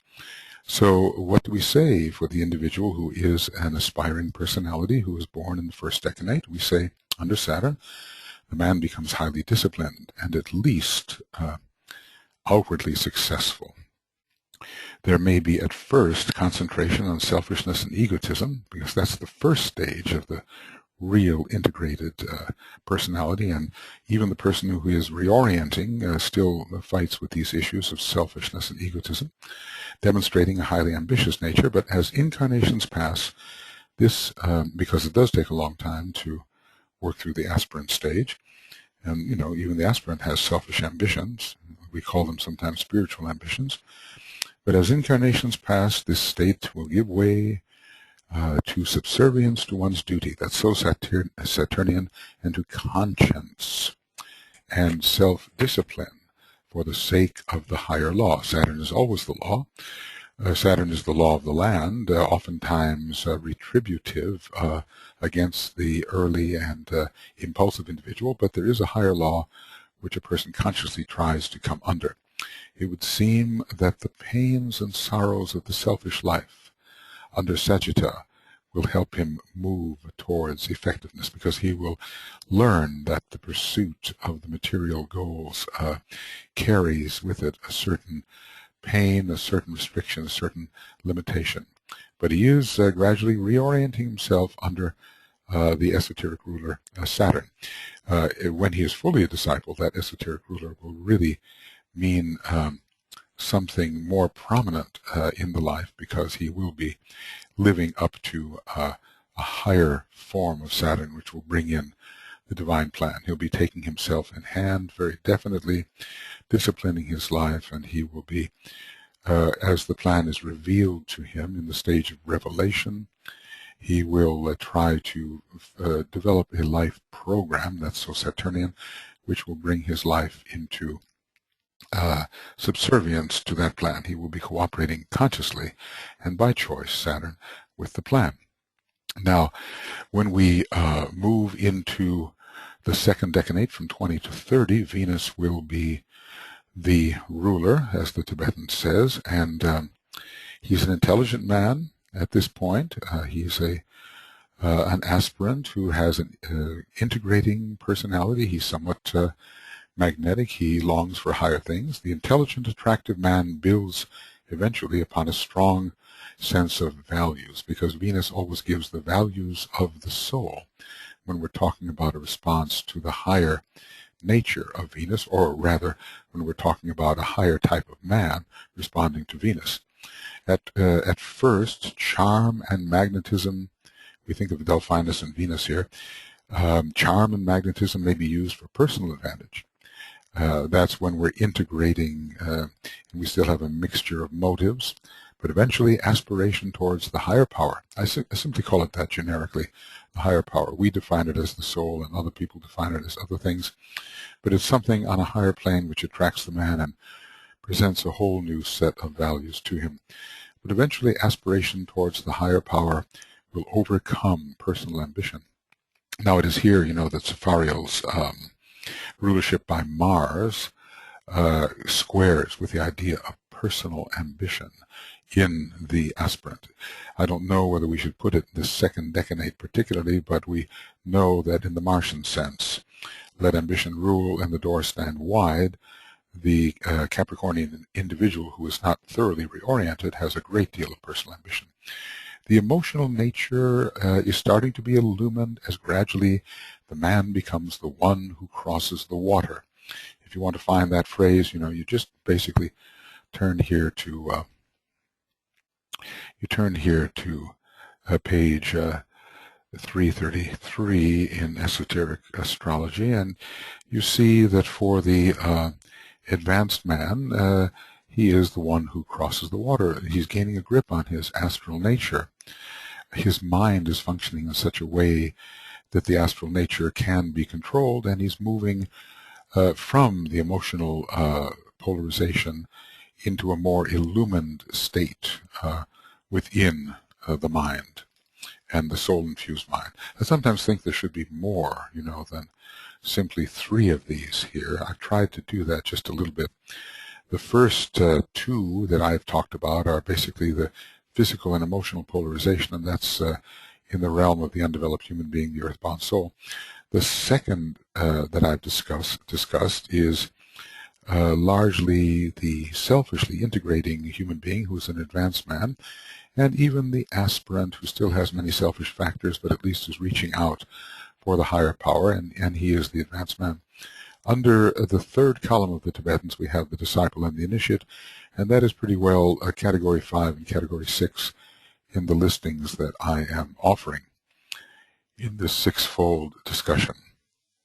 So he becomes the one who crosses the water, and he's going to enter into the realm of higher mental fire gradually and still higher. And it would seem that Delphinus, I'm saying here, would help him to do so, learning to live in two worlds, the world toward which he aspires and the very actual world in which he presently lives, but to do so with increasing joy.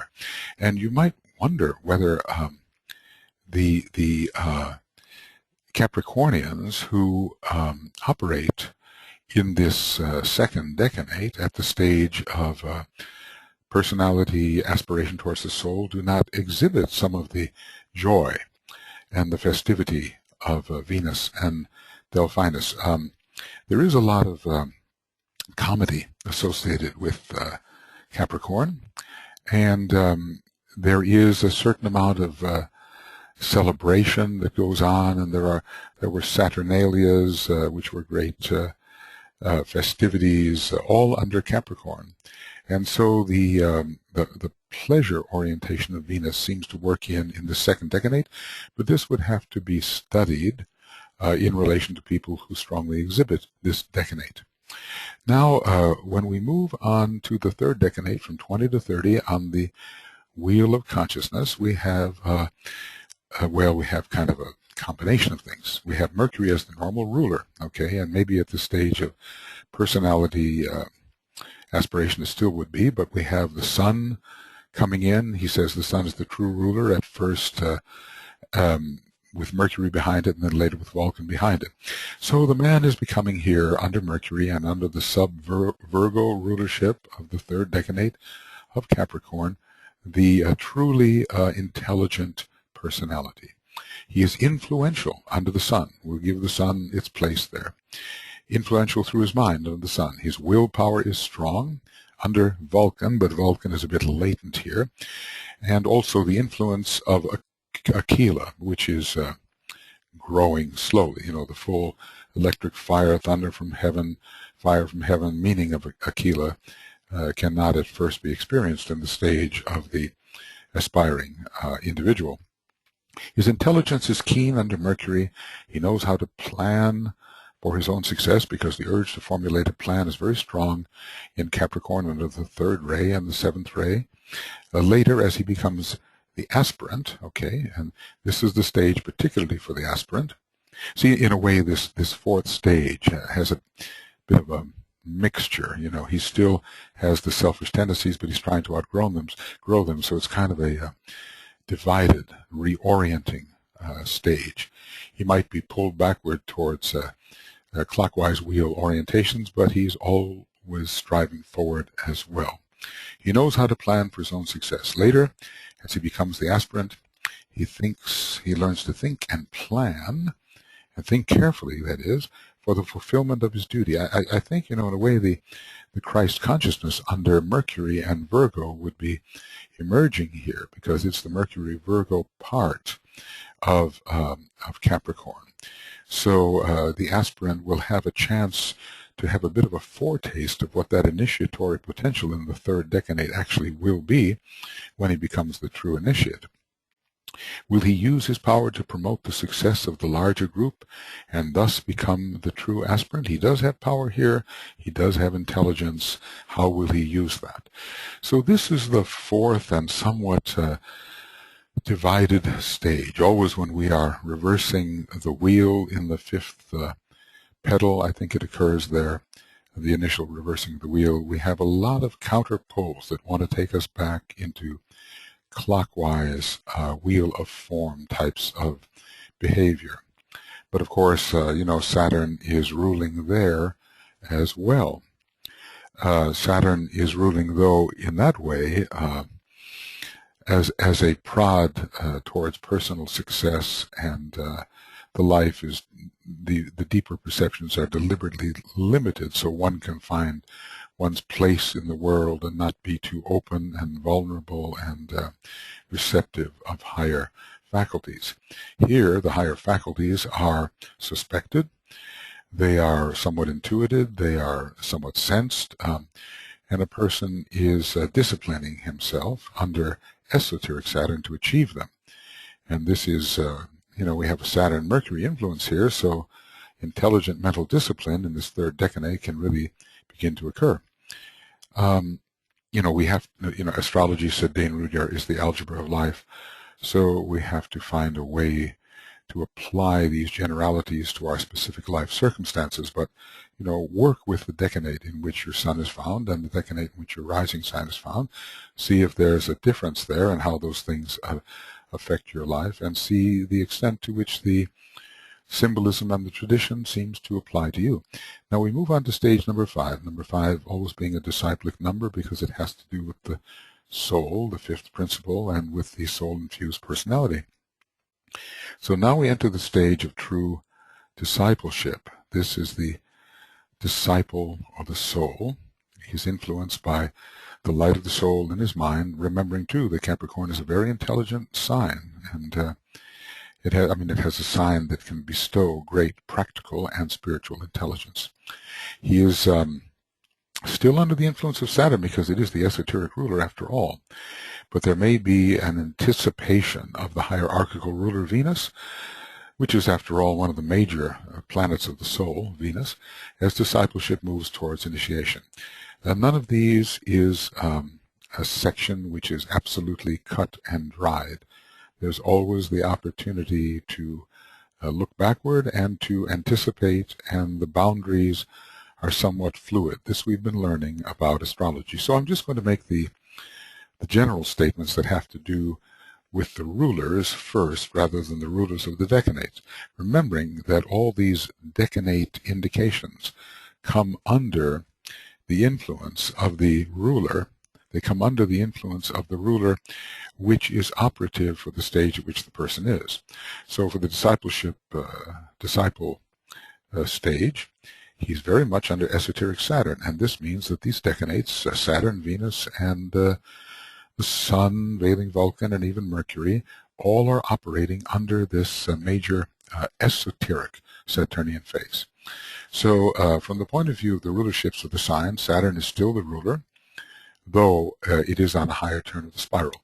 And one of the things we have to learn to do is differentiate between the lower and higher expressions of identical planets. We have to do that when Saturn is a double ruler, Mars is a double ruler, Vulcan is a double ruler, Pluto is a double ruler, when we're considering hierarchical, esoteric, and orthodox positions. Saturn is still the ruler, though on a higher turn of the spiral. This promotes the strict conformity to the laws of the soul. 7 laws of the soul, 5 of them really operative in the lives of most of us. And not that people will know these laws academically the way we are given the opportunity to know them, but they will have the feeling that sacrifice and deeper relationships and service and putting at arm's length the things which no longer serve and moving together as a group. I've just gone through the first 5 rules with certain descriptors.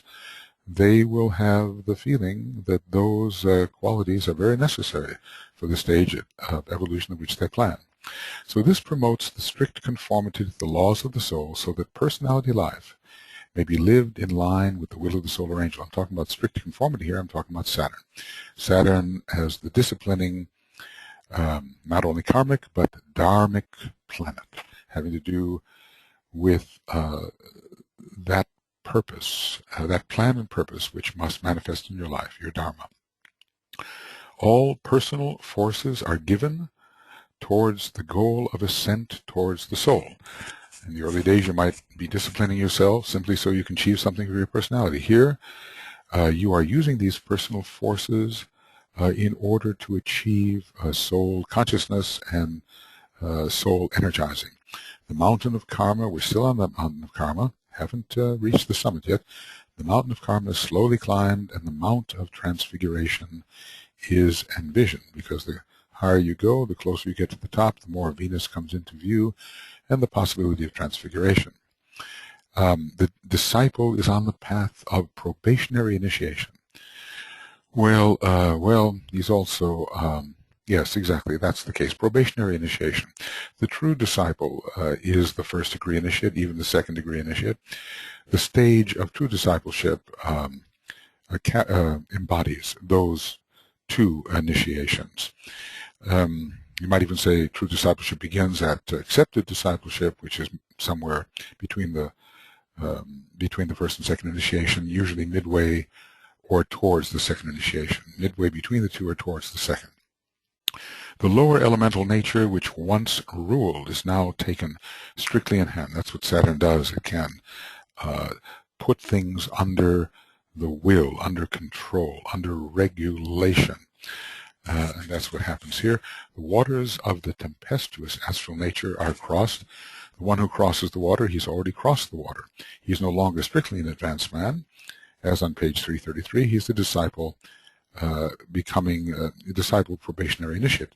The desire nature is entirely reoriented, well, entirely, it's a big word, but mostly, let's say mostly reoriented towards ascent, not just for oneself, but for all who may be aided to ascend, or for all who may be helped by one's own ascent. These are some thoughts then relating to this disciplic soul stage in general in Capricorn. And under Delphinus, the man is learning, it is the disciple soul stage under the second decanate ruler. He's learning something of the joys of the soul, even though the discipline is still very strong, and even though Sagitta is operative, very definitely operative, because there are many pains of detachment that come along here. And of course, the moon is in detriment in Capricorn. And this detriment means a degree of detachment from the ordinary instinctual nature. And that detachment comes with a bit of a rip, a bit of a tear, a bit of a hurt. So the pain is there, and the arrow which allows us to feel those pains of detachment is directed towards us, and we are vulnerable in that sense.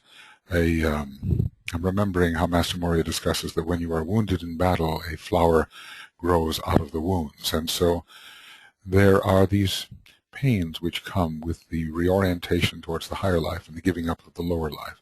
Sagitta is operative. Well, they're all operative. All these extra-zodiacal constellations are operative all the way through. It just depends on the level at which you interpret them. Now, if we apply the decanate rulers here to the discipleship stage, we have the true disciple, which is what, most of us are really trying to become, aren't we? That's the whole idea of the arcane school and the kind of training that Alice Bailey offered through the arcane school, and which Master D.K. is offering through the writing of his books. A number of his books are based on the idea that the first and second degree initiates will appreciate them, and they are the probationary initiates of the true disciples. So discipleship is the phase that we are really targeted towards, the majority of us, and some of us are on the probationary path and attempting to become true disciples in this particular life and working hard at it. So under Saturn here, from 0 to 10, the disciple is highly disciplined and does not deviate from the program. He says every true disciple will have a program in his life, a plan for the life, with a spiritual orientation, and does not deviate from the program by which he seeks to play his role in the divine plan. The divine plan has become very real. The divine plan is under Atma. Atma is expressed through Saturn. The Atmic plane is ruled by Saturn. He is conscious of the karmic consequences at every turn. So he's very conscious, and he chooses wisely, so he does not invoke or evoke greater karma. He learns humility. Sagitta helps with that. and masters the ability to restrain his lower nature while putting others first. This is what a disciple does. He's a man for others. The Christ has really perfected that stage of being a man for others. He puts others first. He learns to walk the path of suffering, Sagittarius again, with dignity and in self-abnegation. In this first decanate, we're saying that Sagittarius, this arrow, is the symbol of the Via Dolorosa, the path of suffering leading to spiritual liberation. But he learns to walk with the dignity of Saturn and in self-abnegation. What is the self that's being abnegated? It's not the soul self, it is the personal self, being disciplined and abnegated under Saturn. Always reminded of the pain of oneself, and then compassion will grow because one will realize the pain of others. In other words, when one has the pain, one realizes that others have it as well, and then the identification with the pain of others grows stronger and stronger until you enter the phase of a being like the Christ or the Buddha or Ramakrishna, some of these high beings who were characterized by the capacity to feel deeply and with identification what others were feeling, whether happiness or sorrow. Now we move into the Venus stage, the 10 to 20, the disciple sets his sights upon the solar angel. Solar angel is always ruled by Venus, right? Well, that's one of the major planets anyway. He sets his sights upon the solar angel. Venus has much to do with vision, who dwells in the higher worlds, the higher mental plane here, and higher yet, and who guards the secret of the soul, as does Capricorn. Remember that that's the reason that the dolphin is leaping out of the water, to be able to come closer to the world of the soul, and then almost like a sine wave, plunging back in, inspiration, expression below, inspiration above, expression below, and so forth. The soul light of transfiguration begins to pour in. We have a stage in which the waters are being purified by Venus. Venus is active at the second initiation and also at the third, which is more mental. The beauty of the world of the soul, that's Venus, is contrasted to worldly beauty and found to be superior. So our values, our desires for what is truly beautiful are lifted up. And they are the higher Venus values. There's the deep attraction, there's the Venus word again, to the laws of the soul. Delphinus makes it possible for him to breathe in the air while living in the water. He displays the joy of the soul. And we're told especially that joy is a special wisdom, and that one of the qualities of being soul-aligned and soul-expressive and being a true disciple is the joy. It's apparently Bishop Tutu's birthday these days, just a little while ago. He's 80 years old. He's a Libran. He's a marvelous initiate, as far as I can see, along the secondary line, and he certainly does display the joy of the soul. Libra is ruled by Venus, and it's not only that it's his birthday, he seems to radiate this quality, a great example to others, having worked through so much, not only in a personal but in a national sense. All right. Then we move into that area of the Sun, Sun/Mercury, Sun/Vulcan. We're not totally there at the point of the third initiation, but we are rising. And Aquila, the spiritual will, is getting powerful. All powers, first right here, of the disciple's mind, that's the Mercury part, are bent towards ascending into the light, love, and power of the soul, which is towards the transfiguration. The mind understands the laws of the soul, to which the individual is willfully conforming and seeks with skill in action to apply them. That is the Virgo part of Capricorn, the skill in action part, and with Mercury, the planet of intelligent skill. It's the will of Aquila. The demands of initiation are understood, at least. They cannot be completely fulfilled. And training for initiation engages the increasingly soul-infused personality. Training for initiation. In other words, we're not yet at the point of the third initiation, but there is a steady, willful, intelligent, skillful grasp of what is required. And the person is being utterly realistically intelligent about going forward, Vulcan is implied here. Vulcan is the persistent will. Vulcan is the growing, brilliant light of this third decanate. It is a powerful movement towards a full initiatory power, which is found in the probationary initiate, who is characterized by the Sun, Mercury, and Vulcan. Finally, we reach that point where the individual is the true initiate. And yes, he's crossed the water. He's no longer the earthbound soul. And he's going to become the conqueror of death. Well, you know, the early initiate, or even the third degree initiate, is not yet the conqueror of death, but he certainly has his sights set upon it. And Capricorn is particularly connected with the conquering of death, the will that conquers death. And at the fourth degree, indeed, death is conquered. We have a very strong Vulcan power going on there.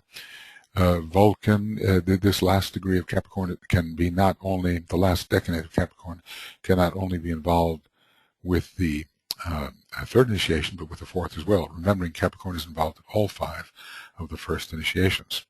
So this is the initiatic phase.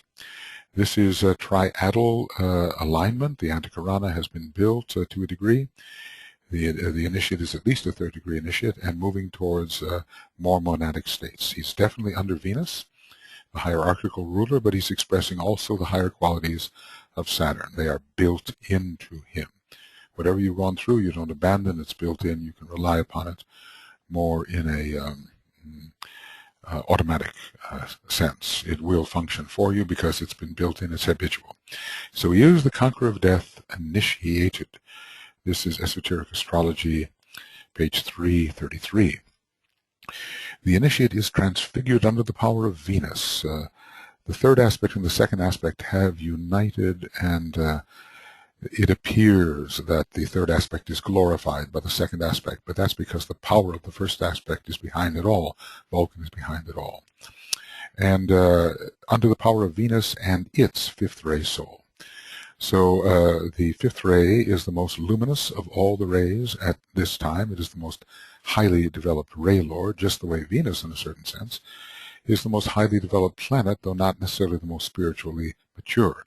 It's like being a very precocious young person compared to the older person that Saturn is and Uranus is and so forth. But this precocity is noticed, and in our solar system, perhaps it is so that Venus has made as rapid progress in comparison with the other planets as Christ has made in comparison with his brothers in humanity.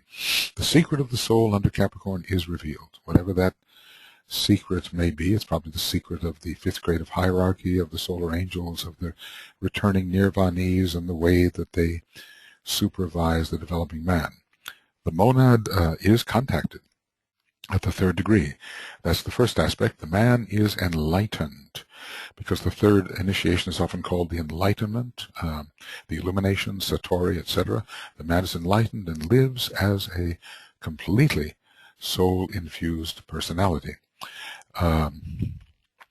Well, complete? Well, maybe at the fourth degree it's still more complete, but it's very much the soul-infused personality, expressing in the three worlds the soul on its own plane.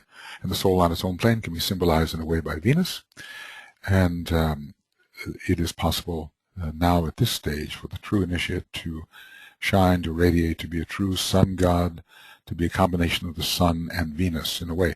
When I think about Swami Vivekananda, I'm sure he was born as a third degree initiate, and he had Sun in Capricorn, Capricorn rising, and Venus on the ascendant. Talk about the union of all of those luminous factors and the signature of the sun god. So here we are again from 0 to 10 on the counterclockwise wheel. We have Saturn as the ruler. The mount of karma, at least this phase of karma, is thoroughly understood and climbed. A man has fulfilled his own personal karma and is now engaged with the karma of the planetary logos and taking a degree of that upon him.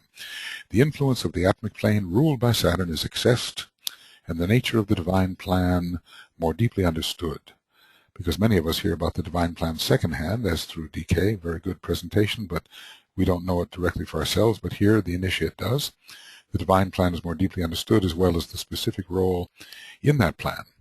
One specific role in that plan, specific role. There's a Saturn defining the specificity of one's function and the spiritual duty entailed. So an initiate is a duty-bound individual, and above all will fulfill that Saturn in joy through Venus. The structure of the initiate is sound, that's Saturn, and firm, that's Saturn. The initiate is fully self-possessed, and he prepares to tread a later stage of the Via Dolorosa. He's already been on an earlier stage, but those earlier stages are as nothing compared to the Via Dolorosa that the initiate Jesus had to tread, and presumably the Christ in still earlier days, under Sagitta, leading to the final release at the fourth initiation. So the initiate is a very strong, capable, integrated, responsible, duty-bound, plan-subservient, purpose-acquiescing individual at this point. And Saturn is very strong in this first decanate. It's a higher Saturn. It's an esoteric Saturn. It's a Saturn which allows the entire third aspect of divinity to be put at the disposal of the soul. Then we move into the Venus decanate from 20 to 30. The true initiate who's born in this decanate has some of the following potentials. He lives fully in the light and love of the Venusian soul. So there is the joy of the soul expressing through the third aspect. The second aspect expressing joyously through the third. His consciousness triumphs over the magnetism of the three lower worlds. He has, after all, fulfilled his personal karma, and establishes itself in the world of the soul upon its own plane. So his consciousness is definitely causally focused. He's focused within Venus. He can repair to the higher mental plane within the causal body at any time that he wants. The light and love in his nature conquer death. So the dolphin Delphinus, if we can apply it here to the second decanate, which seems very right since Venus is the ruler, the dolphin rejoices, displaying the joy of the soul, of one who can live with grace, that's a Venus word, in two worlds simultaneously. The man realizes himself as the solar angel in a moment of triumph. He is the solar angel, and yet he is not. He is dwelling within a portion of the consciousness of the solar angel, probably not the entirety of the consciousness of the solar angel, as that would be incredibly expansive, because the solar angel is an initiate of all degrees, we are told, and is the graduate of a previous solar system, and has ascended high onto the cosmic ethers, and probably has his monadic expression on the cosmic astral plane. So we can't entirely understand the consciousness of the solar angel, but that part of the consciousness which infuses the egoic lotus or causal body. So this is a moment of joyous triumph here. Venus is ruling, Delphinus is playing, and some joyous sense of mastery over the lower worlds is displayed. A very magnetic second aspect decanate. Now we come to the climactic decanate.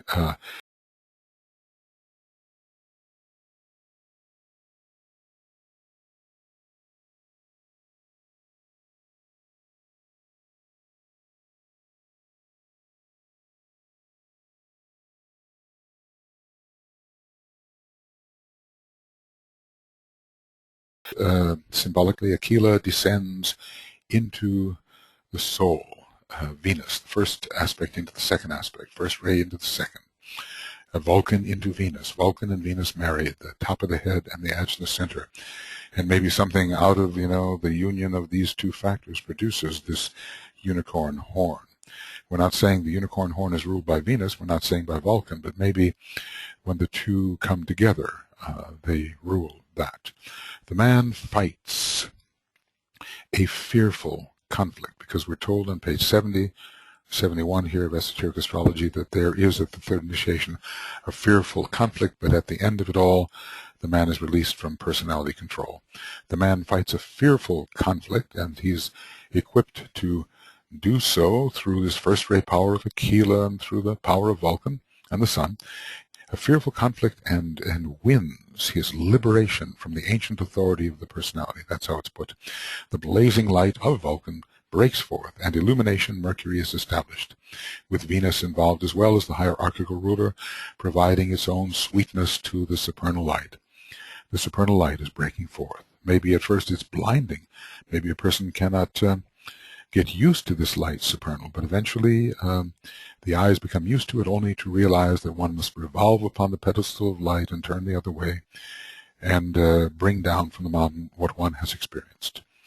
This is a peak experience. The mountaintop experience is consummated, and the soul is expressing itself fully in the three lower worlds. Willfully, too. Spiritual will, full expression, the first, second, and third aspects all expressing, or the first and second at least through the third. The sun blazes forth. And, we remember that for Saphariel, the sun is also the ruler of this third decanate. But if we go in...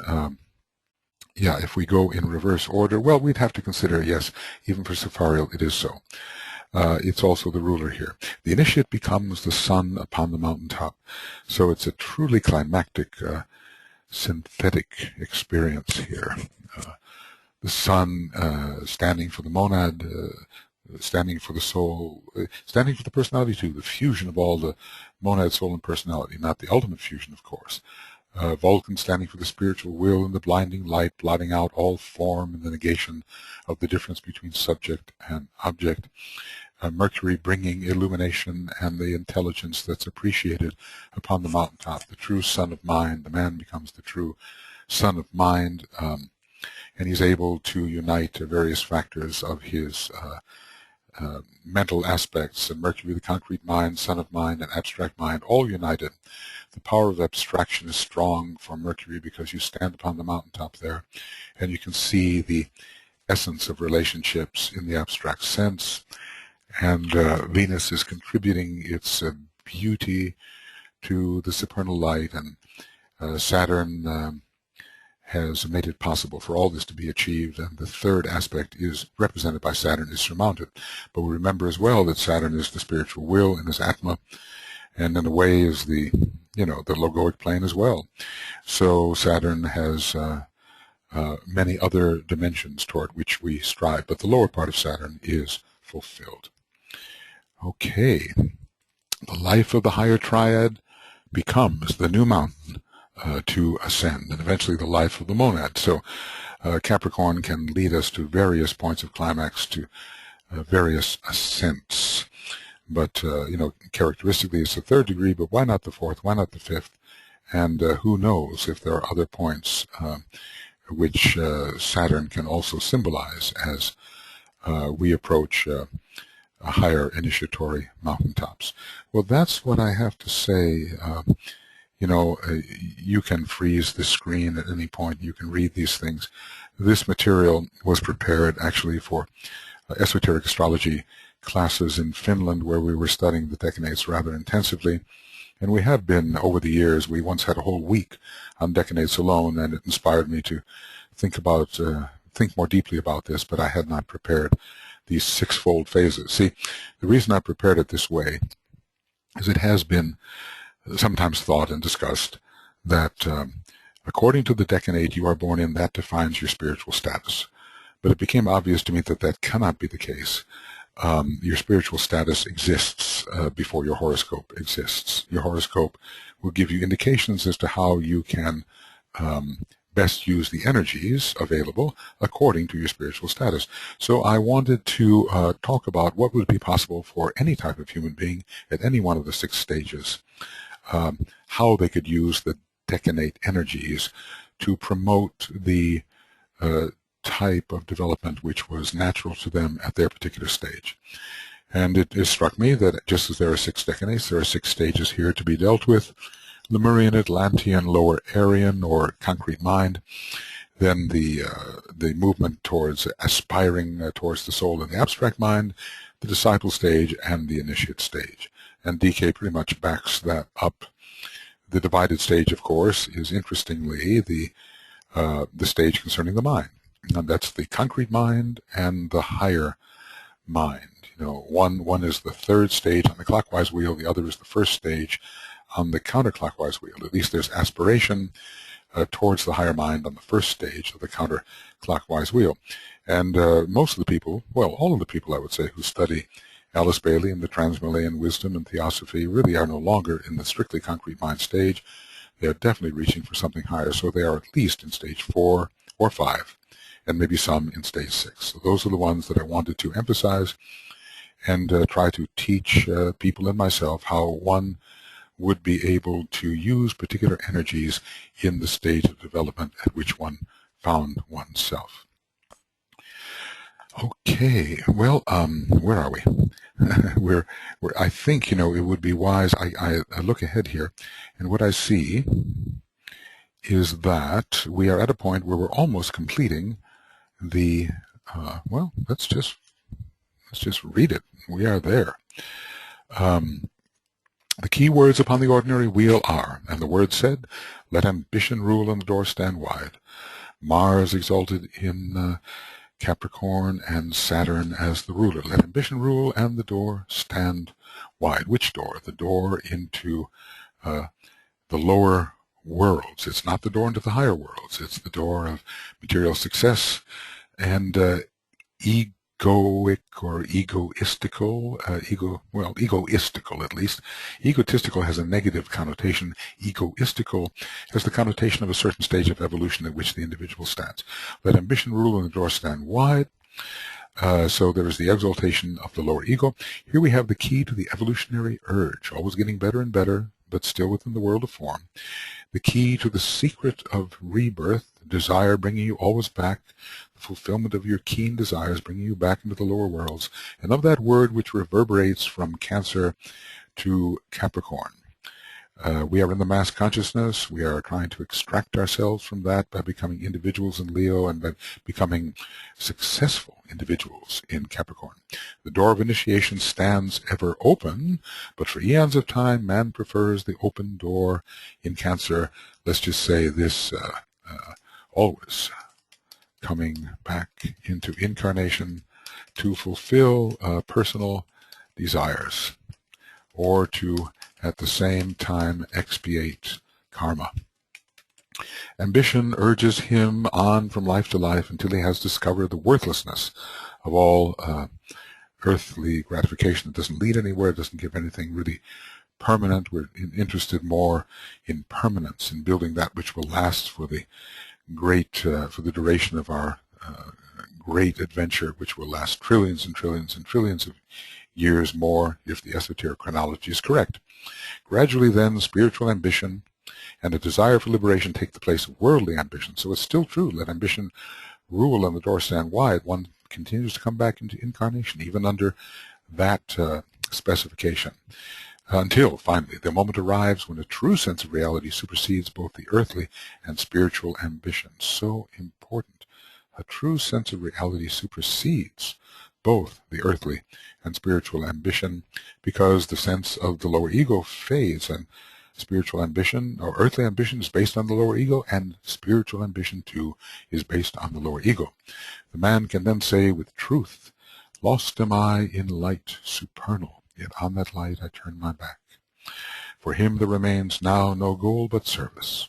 He therefore passes back through the gate of Cancer to help and serve, but with his consciousness held steady in the sign of Aquarius, because he becomes a liberated world server. From being the world initiate in Capricorn, he becomes the incarnated world server. In Aquarius, he descends down into the valley, and later a world savior in Pisces. Well, there's so much. This is the synthesis, and I'd like to come back to this a little bit later on, because the whole idea of the supernal light is extremely important. What really is the supernal light? That is involved not only in this mantra for Capricorn, but it's involved in some of the later formulas where the supernal light and the seventh ray are discussed together. So now we have reached the end of the 3-hour program. We're largely completed with the sign Capricorn. I might just want to review just a very little bit about the supernal light when we start the next program. And so we're into saying the great invocation at last. Okay.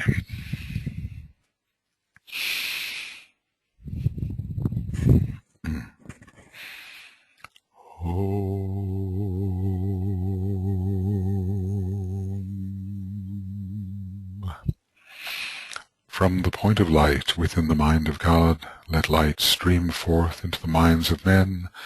Let light descend on earth. From the point of love within the heart of God, let love stream forth into the hearts of men. May Christ return to earth. From the center where the will of God is known, let purpose guide the little wills of men, the purpose which the masters know and serve. From the center which we call the race of men, let the plan of love and light work out, and may it seal the door where evil dwells. Let light and love and power restore the plan on earth.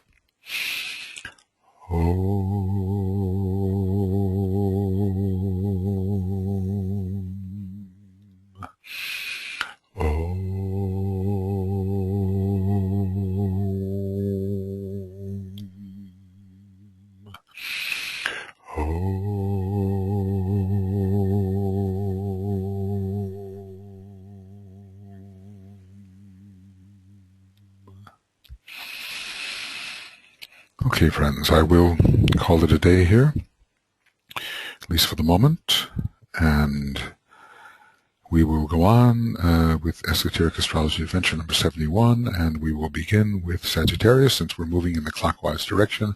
But there may be just a little bit to summarize about that light supernal and its content, since its content is so synthetic and its origin is so high.